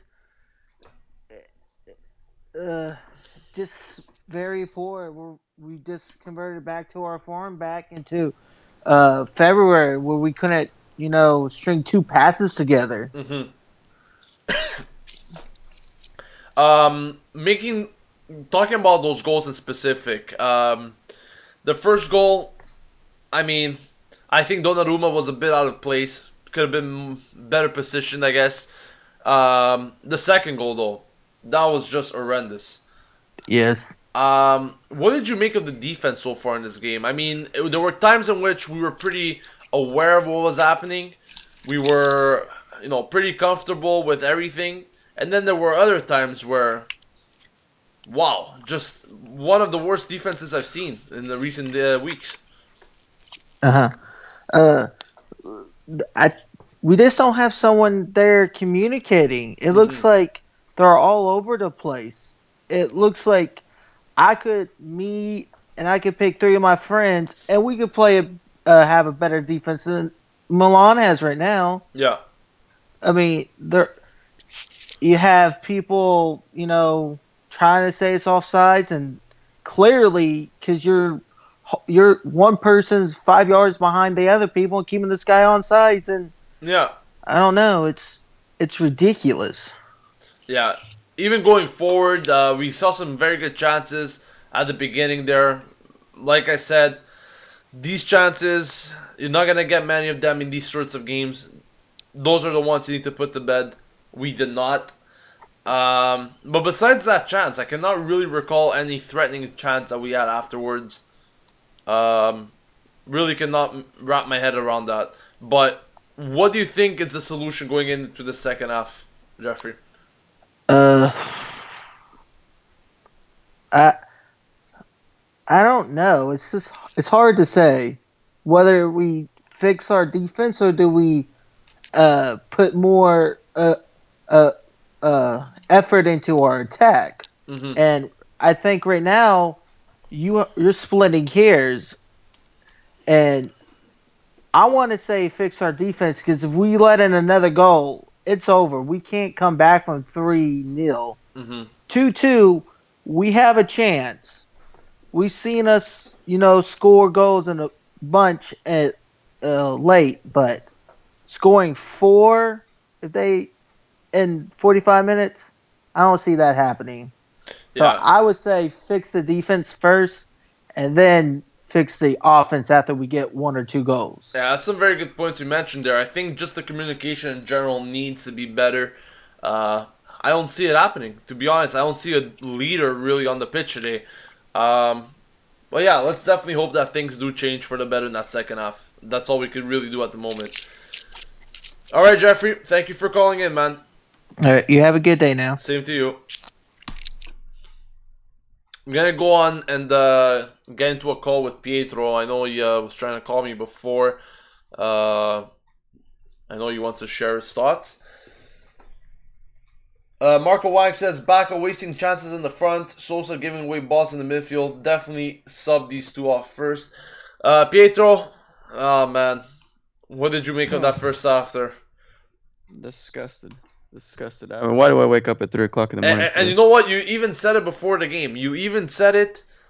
Every time Milan plays this early, we somehow always manage to play bad. And the theory has proven to be right again. Unbelievable. The theory has been proven Unbelievable. It's just incredible. I had a bad feeling. Mm-hmm. I had a bad feeling when we didn't finish the early chances that we had. I was like, watch, they're gonna get a goal before the half. I thought for sure they would get a goal the way we weren't scoring, just the way life goes with Milan, that they were gonna concede. If they don't score, they concede for sure. But that second goal really pissed me off. Yeah, that was lazy. I'm sorry. I love Romagnoli, one of my favorite defenders, but God, slide for that ball. At least make it known that you're attempting to get that ball out. That was the laziest defensive display I've seen from them all season. Yeah, on sure. that, like that. At least slide for the ball and get it out for a corner. Romagnoli, he stuck a toe out like that was gonna do it, and if he didn't get it, it's okay. Deschio's got it. No, Deschio's behind his man. Yeah, full laziness. Like you said there, full laziness. I cannot explain what sort of defending that was. And even after that second goal, I don't know if you saw there, Pietro, but João Mario managed to get past Romagnoli with ease. Like, he was not even able to contain him or anything. Yeah. That, to me, I don't get it. Because I know these guys are capable of better. They're not the best defenders in the league, for sure. But, like you said there, I think laziness all over it. What did you make about the midfield, Pietro? A lot of people in the comments are saying that you can definitely see the lack of quality in that midfield. I fully agree with them. Yeah, there's no creativity in the midfield. Absolutely, there's none. I mean, yeah, I think Kuchka's had an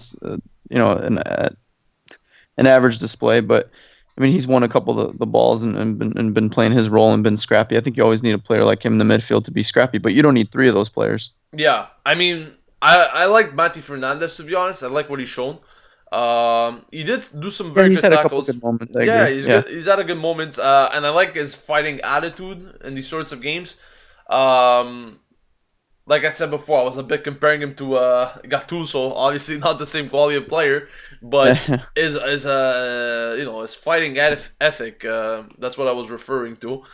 Man, Jose Sosa's frustrating me. I don't know. He's had a couple good balls, but other than that, I mean, he needs to be on the ball more. I remember the days of Pirlo, and of course, you can't compare anybody to Pirlo. But when Pirlo was on the ball, I mean, the game was touched around Pirlo. The balls came to Pirlo. He was the playmaker. If Jose Sosa is going to play that playmaker role, he needs more. He needs to be on the ball more. Well, like I said endless times, these players are decent. They're good players. I'm sure they're not the best. That's for sure. They have good performances, but the major turnoff for all of these players is one word, and that is inconsistency. Because that's what it is. That's what it is every time. You might see them having a good game, and you're aware of their qualities. You're aware of what they're capable of. The problem is replicating over and over again those types of performances. Whereas quality players, that are capable of having 9 games out of 10 They're very good.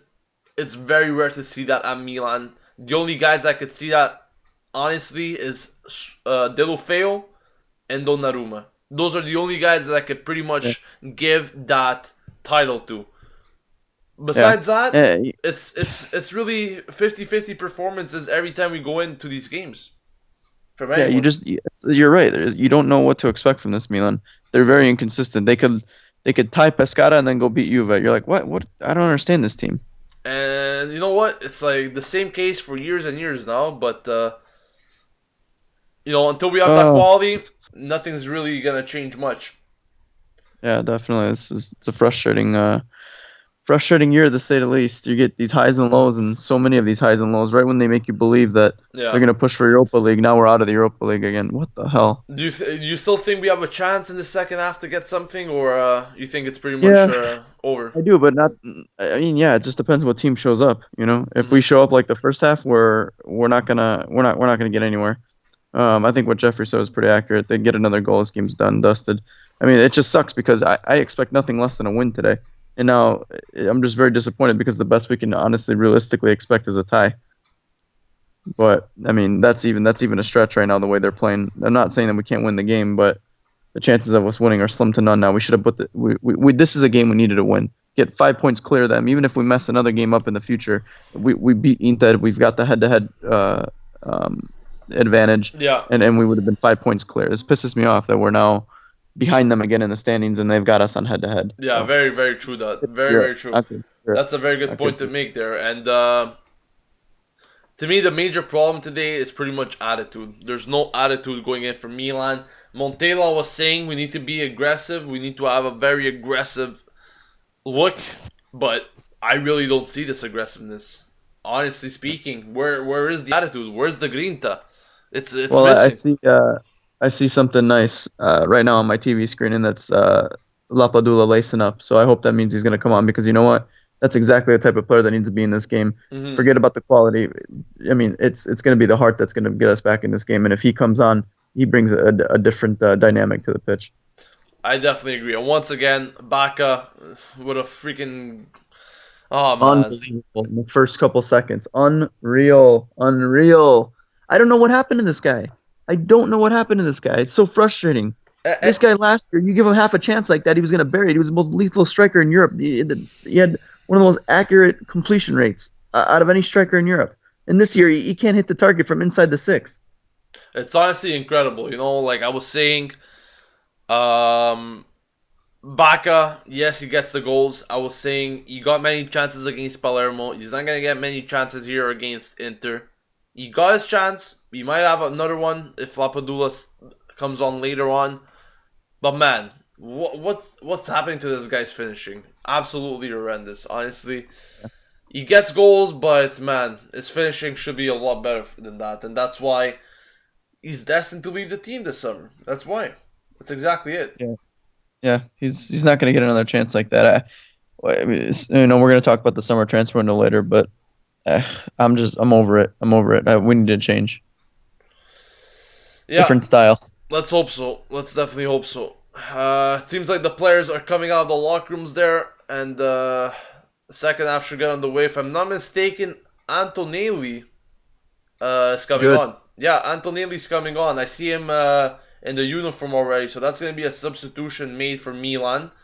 I'm not quite sure who's going to come off there, whether it's De Sciglio or Calabria. My take is that De Sciglio is going to be moved to the right, and maybe Antonelli is going to be taking the left side. So probably Calabria coming off here. But Yeah, definitely. I think it's De Sciglio coming off because I still see Calabria dressed in the uniform. So I think it's De Sciglio coming off here. Wow. Yeah. Okay. Well, I'm fine with that so too. I think it's. Then again, I see De Sciglio still here. So maybe they're gonna be making the substitution. Yeah, they're probably making the substitution at as soon as the second half is gonna start. But I think Antonelli's set to come on because I saw him with this full uniform on. So I mean, man, De Sciglio's pissing me off this game too. If I had him in front of me, I'd slap him. I swear. Like, wake up, man! You're a derby and you're wearing the armband. Come on. yeah, Yeah. Wake up, show some grinta, show some spirit. Like, where's that fighting spirit, man? You're supposed to be a captain. You're the one that's got to charge this team up. You know what? If you're gonna act like that and put that pussy face on, then give the armband to Donnarumma because they'll do a better job. That's exactly it. That's exactly it. And you know, I've always argued really about De Gea being captain. I don't see him as a captain like at all. It's just his presence does not give me that feel of a captain. You know. Exactly. And honestly, I don't think Abata's the most skilled player, but he does a good job in the leadership role. Yeah. You know. Yeah. Montolivo, same thing as Deschio. These guys, to me, no matter what their skill is, they could be Cristiano Ronaldo's skill level. If they don't have that in them to be a captain, some people just don't have it in them to be a captain. I don't like this whole thing in Serie A how they do it, or at least at Milan, how the one that's got the most appearances gets the armband. That's bullshit. I don't agree with that at all. I never agreed with that. Yeah. Whoever has got the most appearances gets the armband. That's ridiculous. That's very That doesn't true. make a good captain because you have the most appearances. That's absolutely ridiculous. That's very, very true. Very, very Oh, true. anyway, sorry about all this, but just a little frustrated. The second half is about to start, Pietro. So I'm gonna be hearing from you later on. Let's hope we can definitely. get something going here because we're definitely gonna be needing a big Yeah. change. All right, Pietro. Definitely. Hope to talk to you after the game. Let's hope we have a better feel after this one. All right, talk soon. All right, ciao. Thanks, Ciao, you. ciao. So the second half has started at the San Siro. Just gonna work to bring the in-game audio back for you guys here. Milan's gonna need an early goal. We've been in this situation before. Very rarely have we come back from it. But still 45 minutes to play. Still anything is possible. Milan definitely need a different approach to this game though. So let's see what the second half could bring here for us.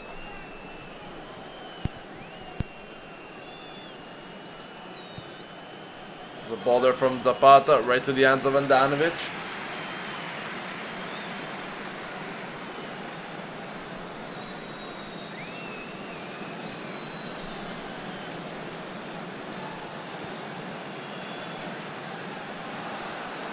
Still Inter now with the ball. Poor pass, but they somehow still keep it in with Perisic. Puts the ball in. Finally a clearance. By the way, Antonelli still not come on. I still see De Gea and Calabria both on the pitch.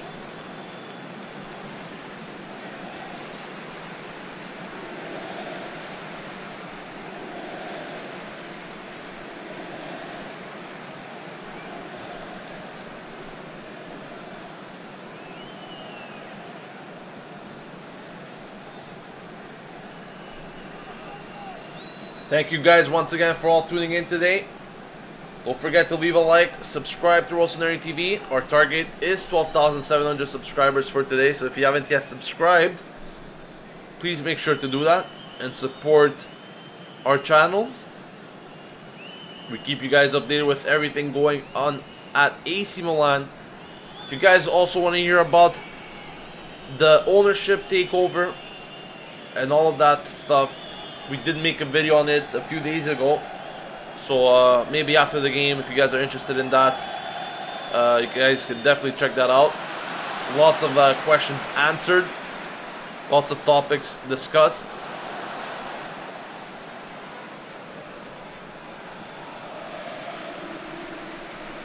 And also don't forget, we will be having the match review right after the game. So make sure you're tuned in for that as well, where we will be breaking down exactly what happened in the game. And we'll be getting some live comments in. Poor pass there from Kuchka. Milan still keeping the possession though.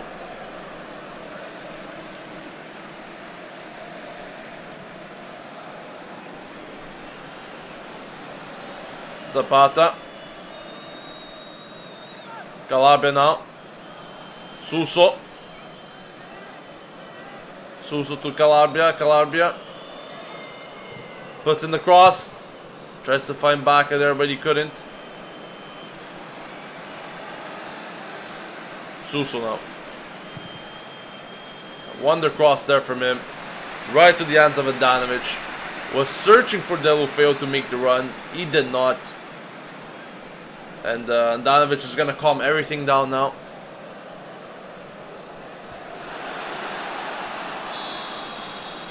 Offside call there on Icardi.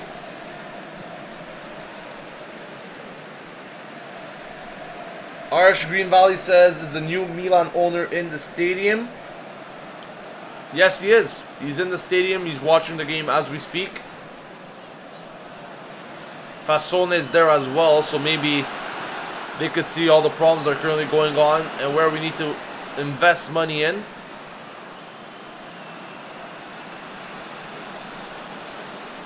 Nagatomo. Joe Mario. A strike. Very far there from Inter. They regain possession. And another close chance there for them with Candreva. Luckily for Milan, the shot goes wide.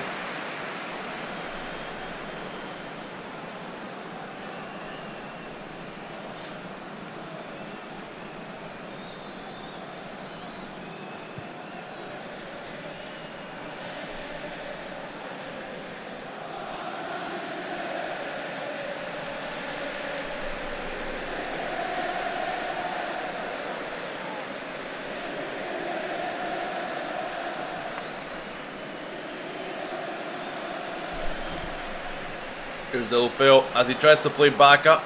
The pass is too long. Ends up to the hands of Andanovic.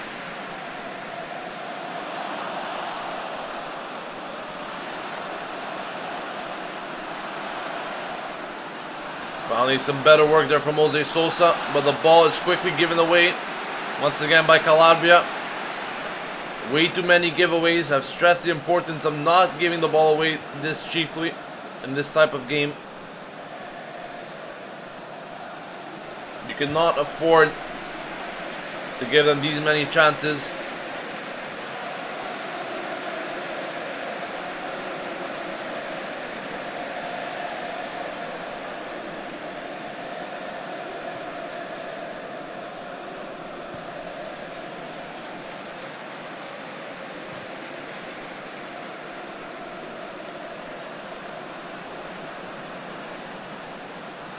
Suso not capable of doing anything as well there.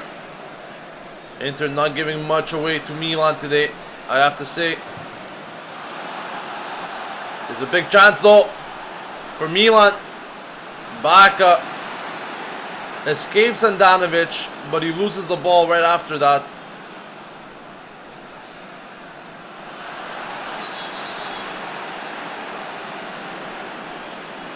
There's a word from the referee to Jose Sosa as he got hit in the face there from João Mario.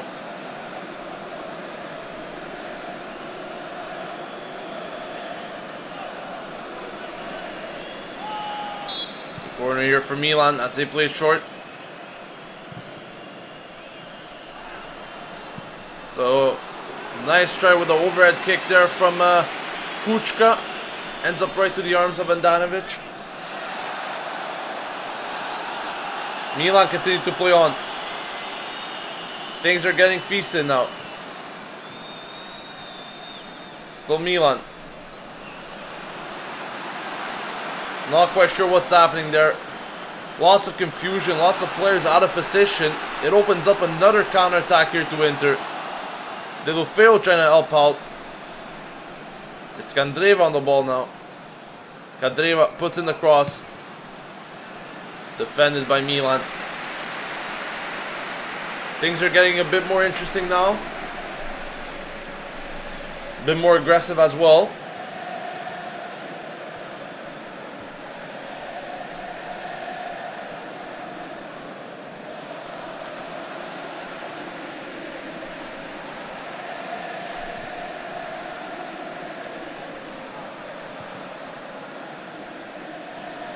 That's beautiful work there from Inter. I have to give it out to them. Perisic again. Still Perisic. His attempt is wide there. That's a brilliant footwork from Inter though, I have to say. And once again, that high pressure being put up by Calabria and Zapata leaves the back line exposed. And that created another big chance for Inter, as they're still pounding on Milan's net.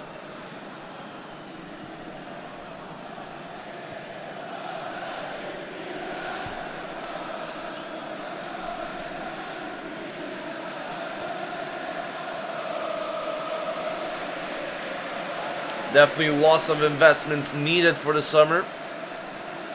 The new owner, Fasone, everyone there in presence at the San Siro today to witness this match. And they definitely need some quality to bring in. Still Inter here, looking like the better team, I have to say. Lots of spaces, easy spaces. Mati Fernandez there regains possession, gives it back away. It's been the story of the game here for Milan. Candreva. Forward pass from him.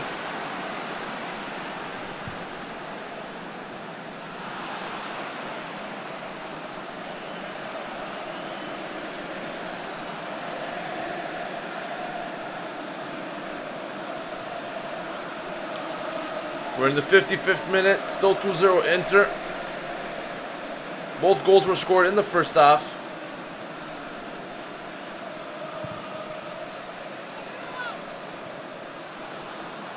Still Milan here. Mati Fernandez. Good work from him. No call from the referee. It's another counter here for Inter with Icardi. Icardi. Easy pickings there for Donnarumma. Perisic with a chance there. Icardi wanted to return the favor to Perisic after assisting him on his goal at the end of the first half.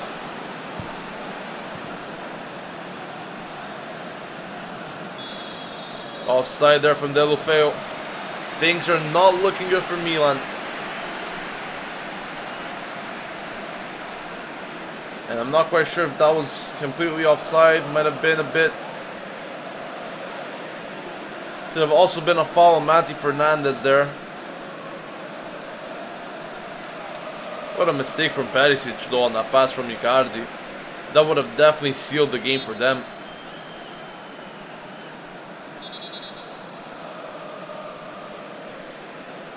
Well, the substitution has been made.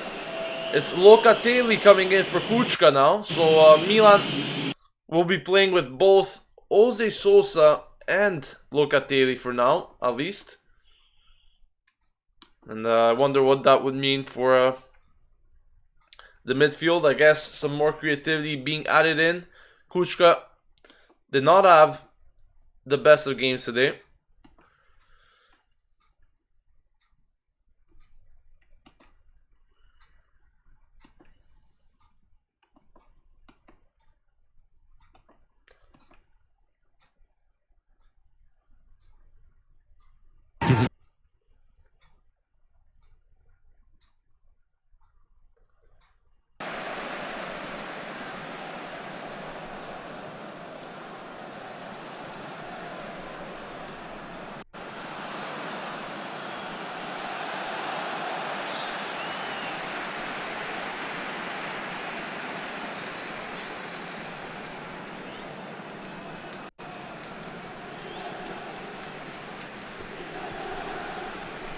Let me know what you guys think about Locatelli coming in and not replacing Jose Sosa. Now Milan's playing with both.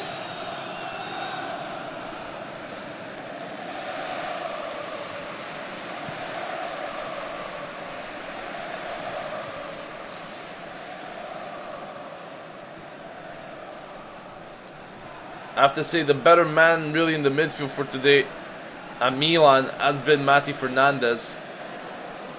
He's been working very hard, been doing very good movements, even going forward. He's been the better midfield player, I have to say. Deulofeu here breaks through a couple of players. Still Deulofeu, still Deulofeu. Can he put one in? Through the face of goal. No one there for Milan to put it in. Calabria arrived a bit late to the party.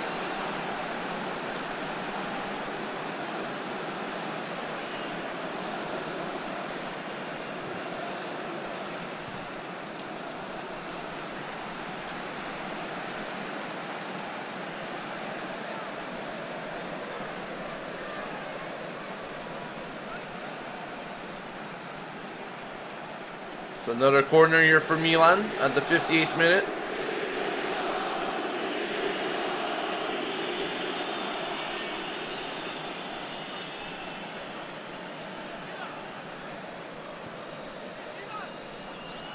Suso puts it in. Once again, no success. It's a very frustrating game to watch.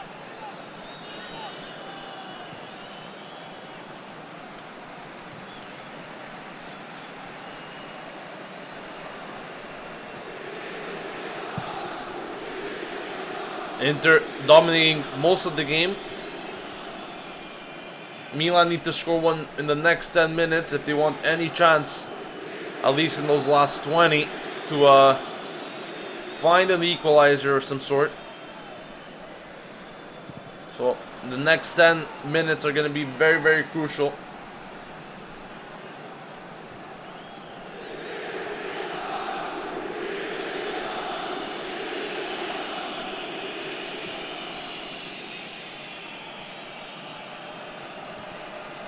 It's just a continuous passing around here from the defense. Back and forth, back and forth. Real, no idea, no motivation, no creation here going on for Milan. Deulofeu, another no call on him there for that's a beautiful pass. Bacca needs to put this in. Medel comes in at the right time with a slide there to save everything from a Bacca goal. That's the type of movements Bacca needs to make, but unfortunately we have seen those very, very rarely so far this game.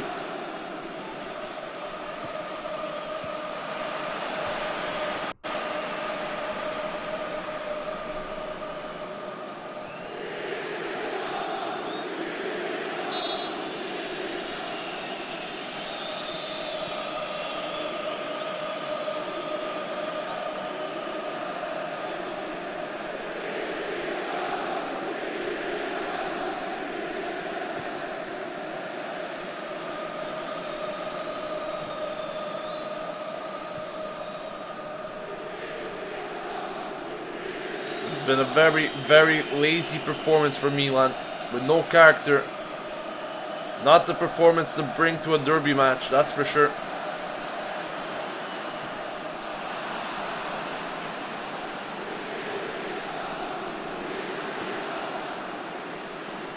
Mati Fernandez, Bacca, Deulofeu now.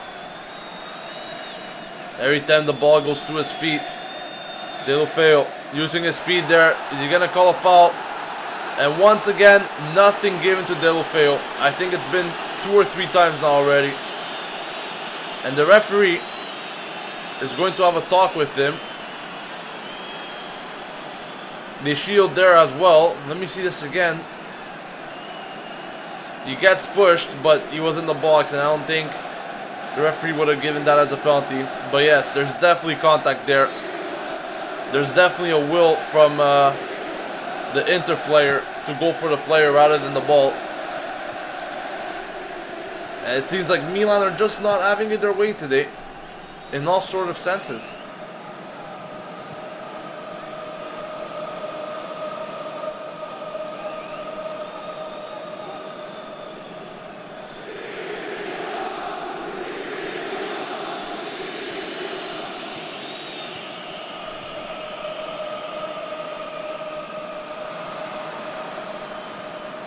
Zapata there. Very risky business from him. It'll be a goal kick though for Milan.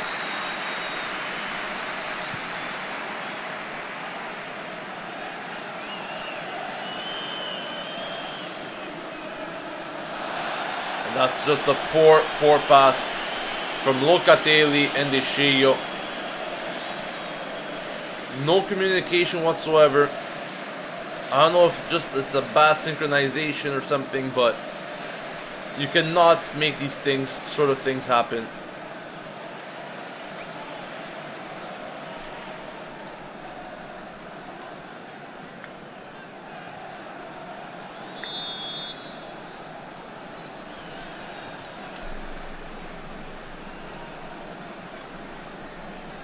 We're seeing Poli here warm up on the side. Not quite sure what kind of help he could bring.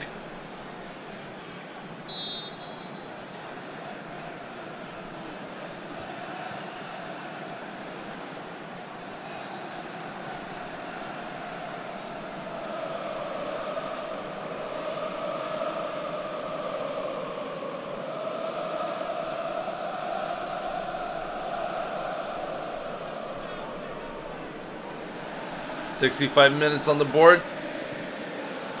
Still no goals for Milan. And they need some at all costs now if they want to avoid losing this game."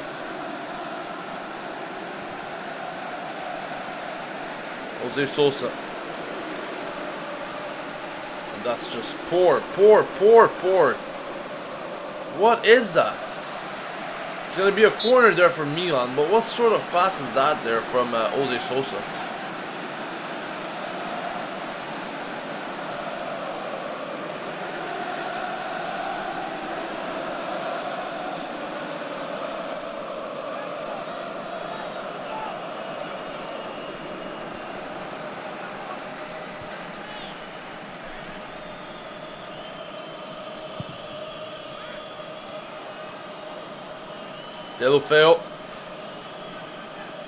Deulofeu tries one from outside, forces Andanovic in a huge save,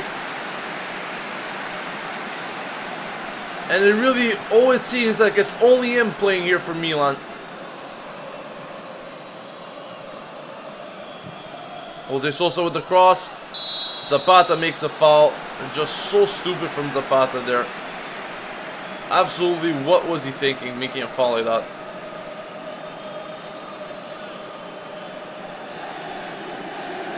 What the hell is that from Zapata, man? He literally like punches the guy in the freaking chest. And it always seems like Deulofeu is the only guy playing. It always seems like it's only him playing. He's the only guy getting the chances, the only guy adding some spark. Everyone else looks like they're either sleeping on the pitch or they ate too much freaking lasagna before the game.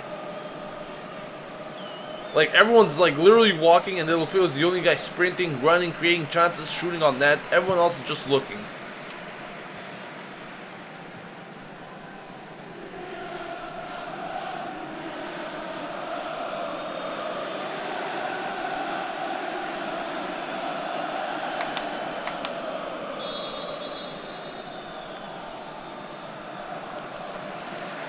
Substitution here from Inter.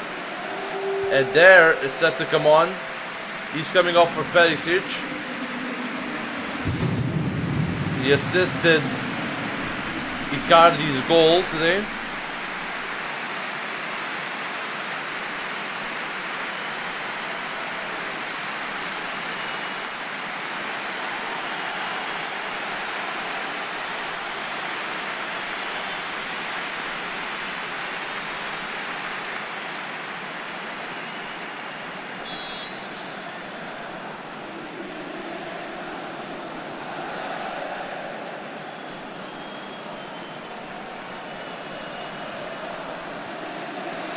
Another poor giveaway there.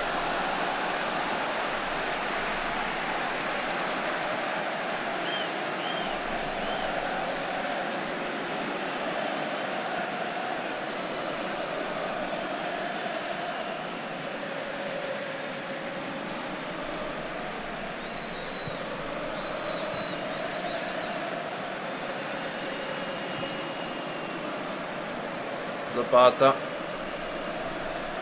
Calabria puts it up.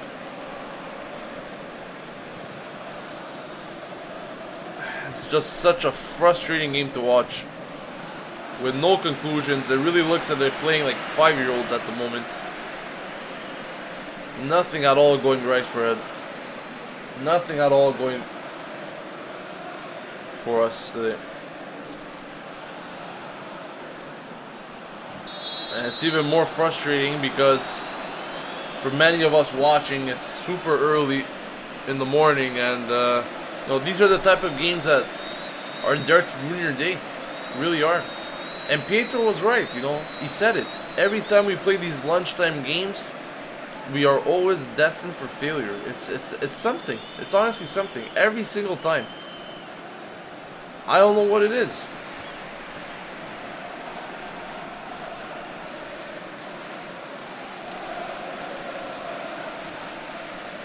But Inter is definitely looking like the more superior team today. Credit needs to be given where it's due, and that's the case right now.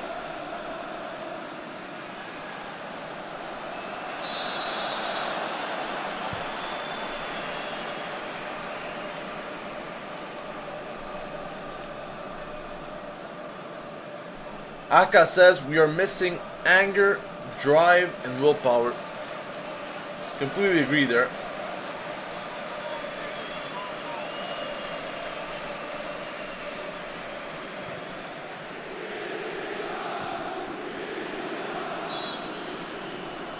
Well, we have reached the 70th minute mark. Milan still haven't scored. And the chances of us doing so are becoming less and less by the minute here.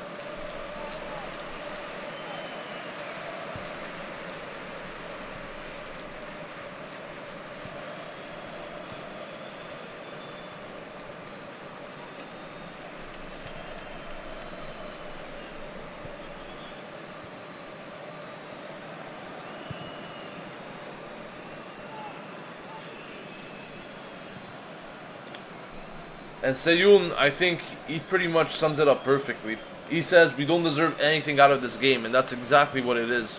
We really don't. What have we done to deserve anything out of this game so far? Nothing at all. Baka, every time he gets the ball, 2 seconds, it's taken away. It's honestly like an amateur's playing against professionals every time he has the ball. I'm not kidding. It's so easy to take off the ball off him, it's just a joke. Deulofeu. Deulofeu using speed.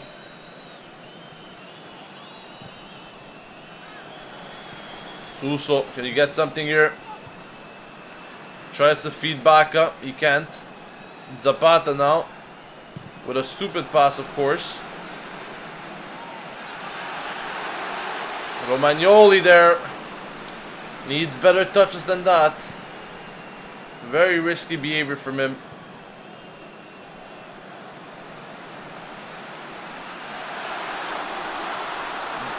Wow, mess up there between Andanovic, the Inter players, and Baka. Baka had another chance himself, which he should have got something more out of it, and he didn't. Still Inter.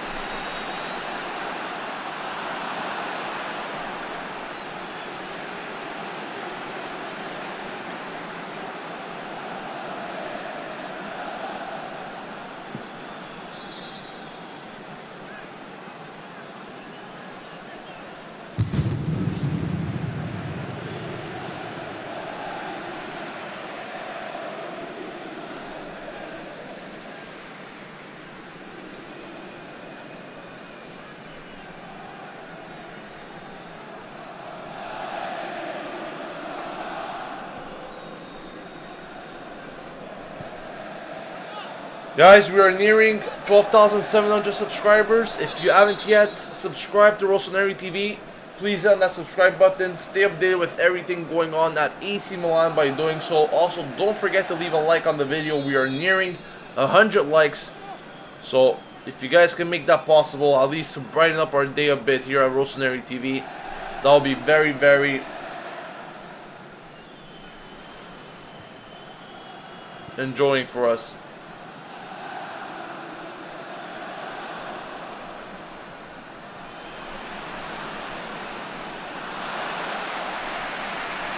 And it really looks at this moment that it's only Inter playing. That's what it really looks like at the moment.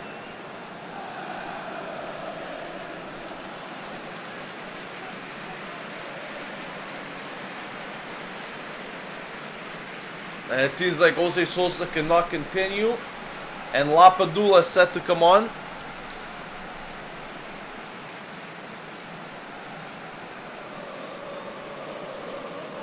Papadula's ready to come on. Pretty sure he's going to be taking Baka's place here. No, it's not even Baka. It's Jose Sosa. So it seems like Lapadula and Baka will be playing together here. And of course, Deulofeu and Sus are still on. So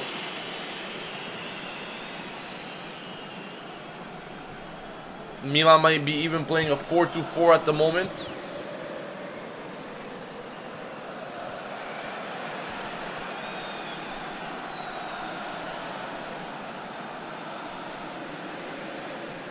Or even a 4-4-2. That's also possible, as Baka and Lapadula up front with Deulofeu and Suso there on the sides of the mid. But they'll be able to move and transition 4-2-4 whenever we're attacking. That's what it seems like at the moment.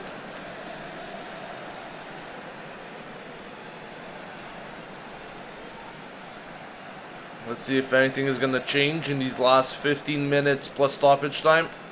Mati Fernandez. Deulofeu. Still Deulofeu. And he loses the ball there. It's going to be a goal kick. It always seems like too much is going through there with Deulofeu. He tries a lot, he tries it all the time, but it's becoming more and more predictable in which type of path Milan want to take in order to get to the net.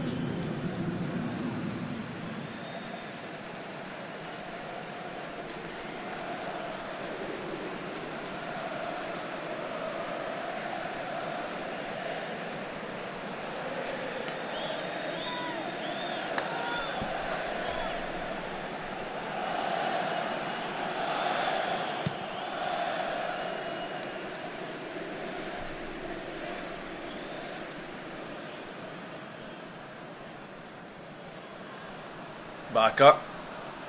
Still him. Loses the ball yet again. And it's going to be an Inter free kick as Mati Fernandez fouls one of the Inter players.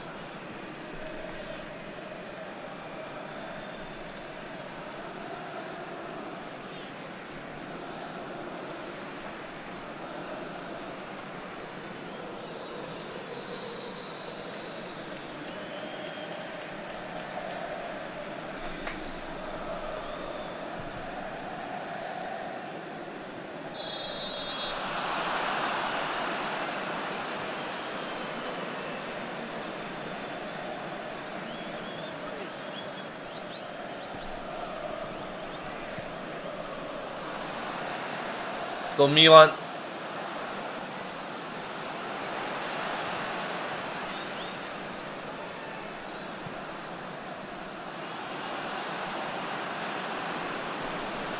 Deulofeu.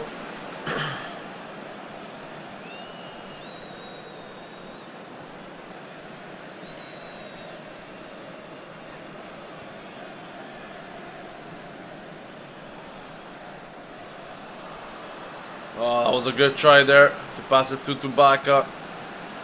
Inter's defense, though, fully aware of what was happening. And another dispossession here.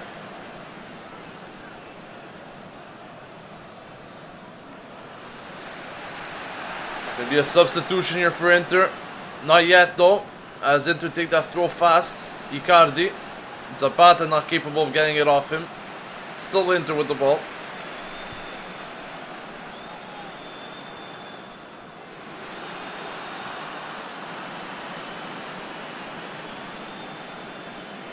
I was very sleepy before this match, but I have to say, this match has made me even more. It's just horrendous what I'm watching here today. No level of excitement or enjoyment, really, as a Milan fan at all today.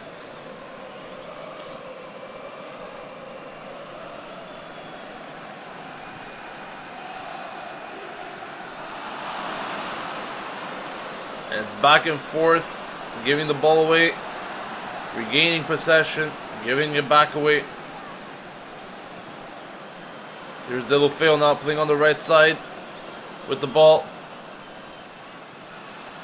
Baka, and he loses it yet again. I can't believe how easy it's been for Inter to take the ball off Bacca today. It's an absolute joke. Can you get something here? Bacca. No, nothing again.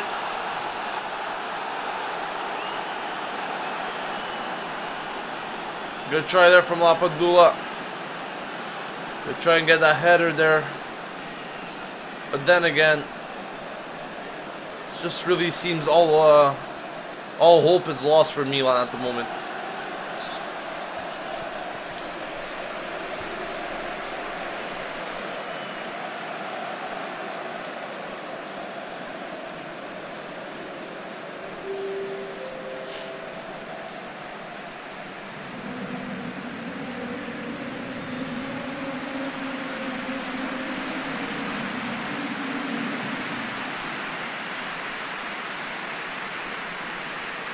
Another substitution here for Inter as Murillo comes on for João Mario. Very good game there for João Mario. Portuguese played a pretty positive fixture today for Inter. Also, Calabria is coming off and Ocampos is coming on. So all sorts of attacking options at the moment for Milan. With Suso, Deulofeu, Ocampos, Bacca and Lapadula. And I guess it is the right time to go in all-out attack for Milan. It's been a very disappointing game though. No other option than put all your attacking options in one mix and just hope for the best.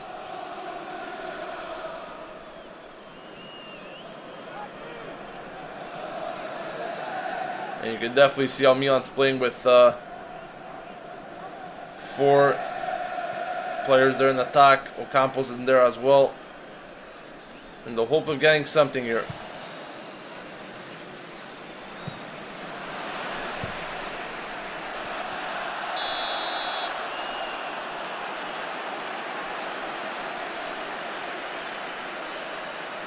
Yellow card given to Romagnoli. Or is it just a free kick? Let's see here what happened. Definitely a foul.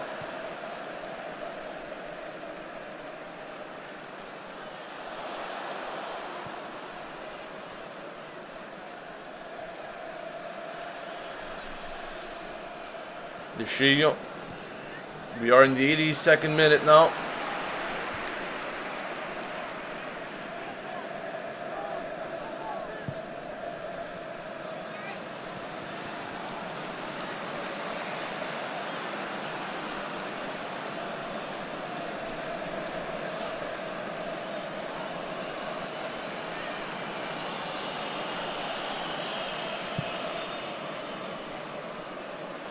Just so disappointing on so many levels what we're watching today.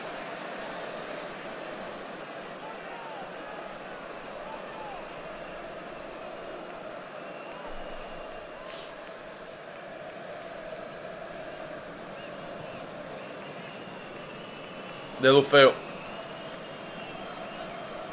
Still Deulofeu. It's always all or nothing for him. He's the only guy really creating anything in his team all game round. Everyone else just chilling. It's a corner here for Milan. Suso puts it in. It's one. There it is. The goal for Milan. It's Romagnoli out of nowhere.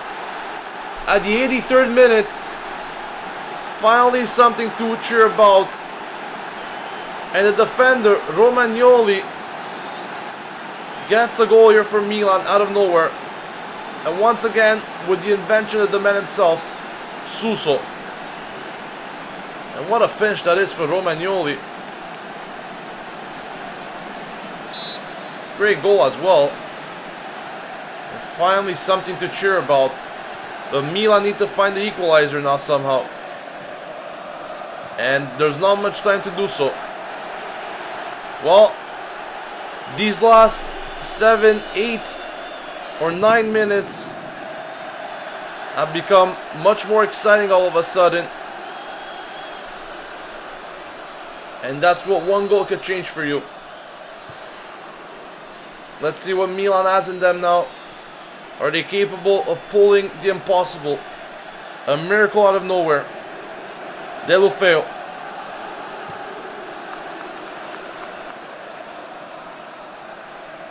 Still Deulofeu. It's Inter now.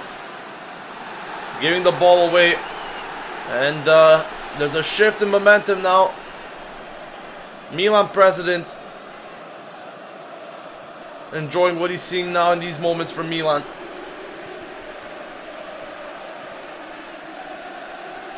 Suso.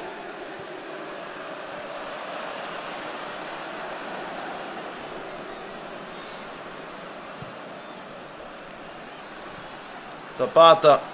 De Sciglio keeps it in somehow. Still Milan with all their attacking options at their disposal in this game.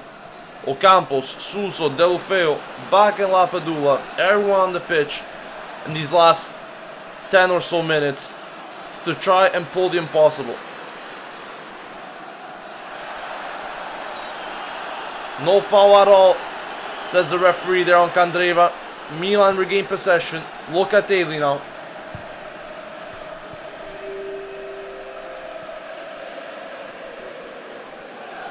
Still Deulofeu.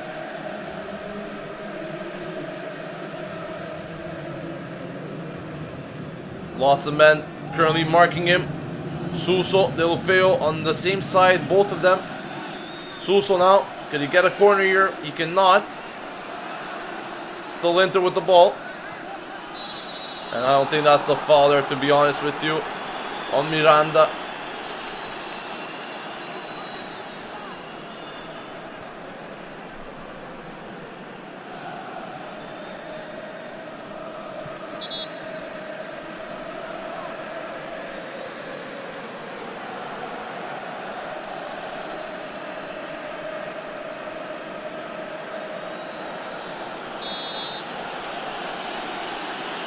Yellow card being handed there to Andanovic for time wasting.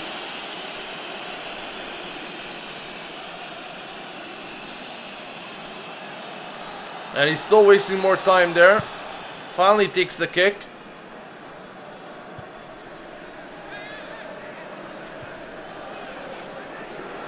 Mati Fernandez. Ocampos. Here's Ocampos. No options around him. Literally no support. And he's forced to play it back. De Sciglio.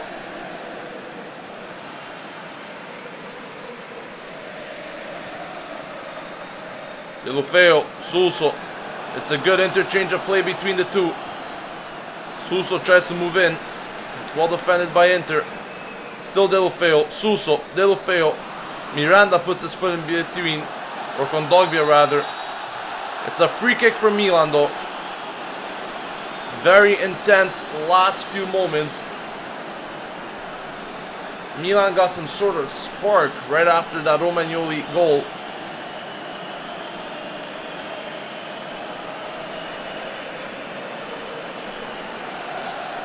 Gagliardini seems to be bleeding there, and there's going to be some medical attention awarded to him.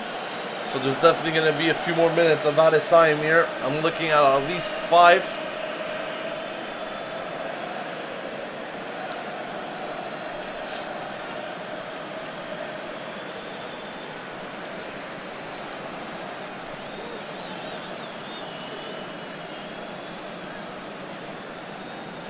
Looking at that goal from Romagnoli again, it really came out of nowhere, and Suso with another assist this season. I'm not quite sure how many those make for him, but he's definitely up there in the assist category in the Serie A.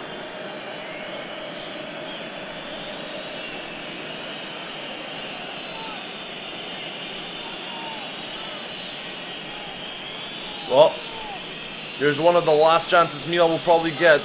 It is a free kick from very far range. It's going to be a cross. Deulofeu puts it in. Andanovic comes out super strong there.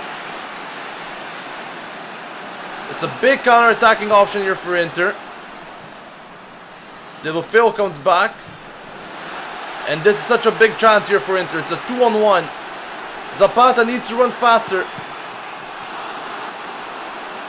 Still Inter. It's going to be a free kick for Milan. Danger averted there. Right place at the right time. Someone put their body in front.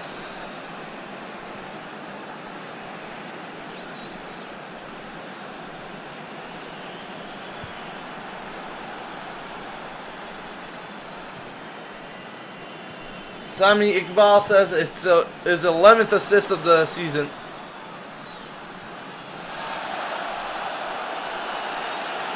It's a throw here for Inter. And magically players are just going down now for Inter.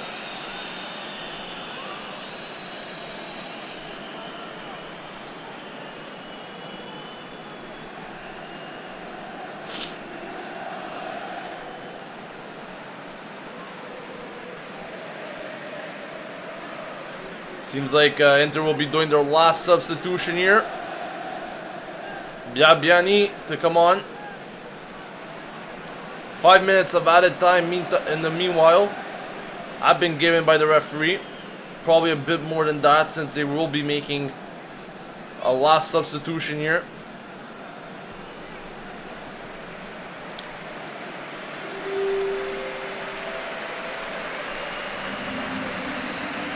And Kandreva coming off for Inter. The goal scorer of the first goal is coming off here for Biabiani. Pacey player. A guy that was seconds away from joining Milan a few years ago. Already the Milan scarf around his neck before the deal went to shit and we got Bonaventura. Let's not forget that day, guys.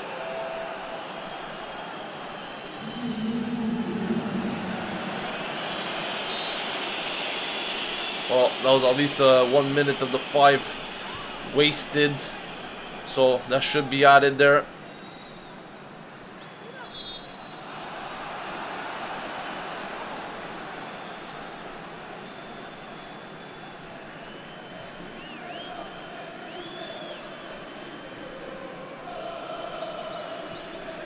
Donnarumma there.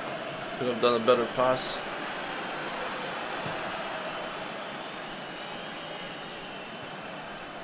Bacca now.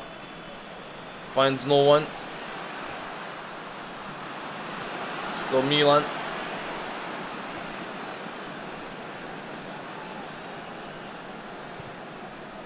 Discillo controls it. Pushes up. It's a nice try there to needs to press that Ocampos. What's he doing, man? For Suso. Why didn't he press that? He was pretty much waiting for the ball to go out.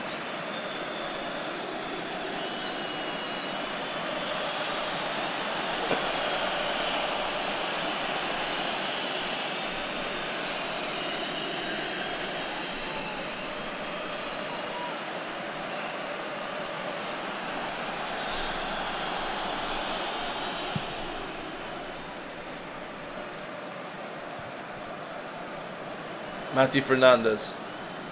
Ocampos. Ocampos needs to give that better. Oh, that's a poor foul there from Inter. It's a yellow card. It's going to be a free kick to Milan. But from pretty long range.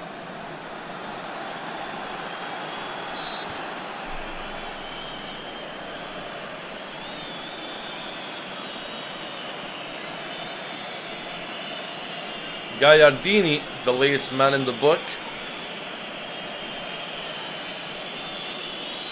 Suso.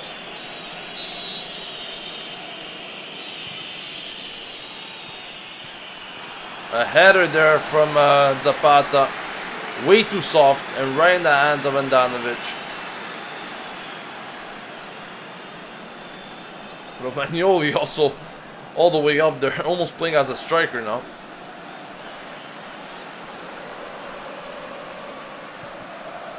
Still Inter. Easy ball there from Miranda. Icardi.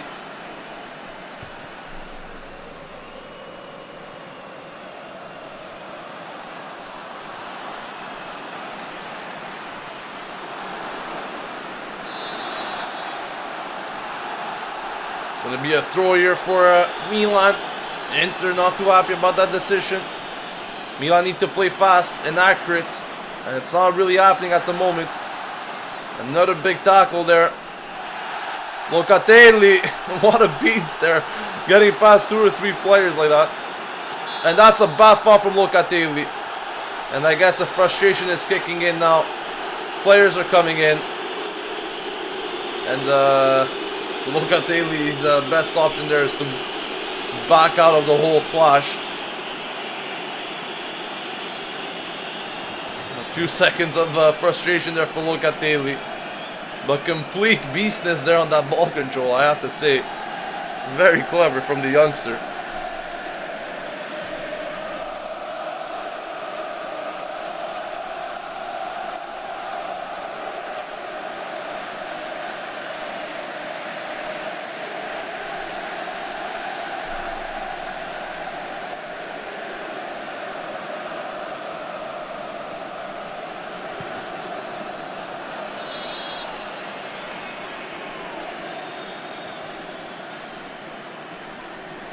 Well, the 5 minutes are up, but as we know, there was a bit more time wasting, so we'll have to see how much more seconds, I guess, the referee will add.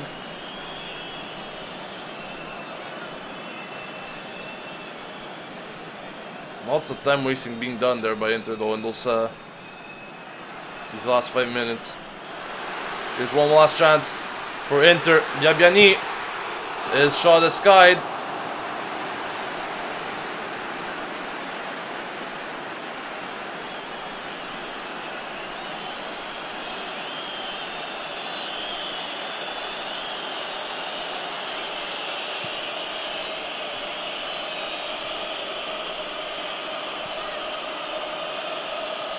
Donnarumma launches it up.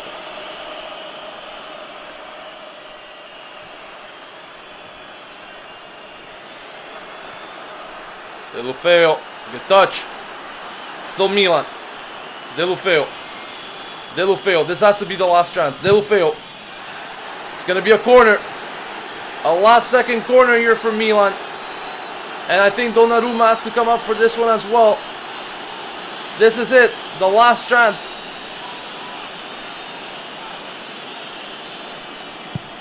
It's put in. It's a complete miss. It's in. It's in. It's in. It's in. 2-2 just like that. Just like in the first game for Inter. It's 2-2 just like that. Karma's a fucking bitch. Karma is a fucking bitch. 2-2 just like that. Incredible sights at the San Siro. Incredible sights at the San Siro. Zapata, the man himself, has scored. Incredible. Incredible sights here. Incredible sights here. The goal line technology has shown it. The ball has crossed the line. And it's 2-2 just like that. And I believe that's the end of the game. Incredible circumstances. Incredible circumstances. Unbelievable there. It was the last chance of the game. Zapata completely onside. And I can't believe my eyes. The center back pairing of Romagnoli and Zapata rescued the point for Milan. Incredible. Incredible. What a result for Milan here. What a result for Milan here. What a result for Milan here, guys. Exactly the same thing that happened in the first time these two teams played each other this season. It has happened again. This time, Milan spoiling the party for Inter. And all smiles for Milan at the moment. Not the best performance, not the best game at all for Milan. But those last 10 minutes were something that have shown the great character of this team all season round, and they have done it again today. 2-2 the final score, guys. That is it for the game. In just a few moments, we will be back for the match review. We'll talk about all this crazy game here, these last few minutes in that match review. Crazy sights, I just can't believe it. But that's calcio. That's really calcio for you. And we're definitely going to be speaking all about that in just a few moments. Thank you for watching the live stream watch along, guys. This has been Gio signing off. And as always, Forza Milan!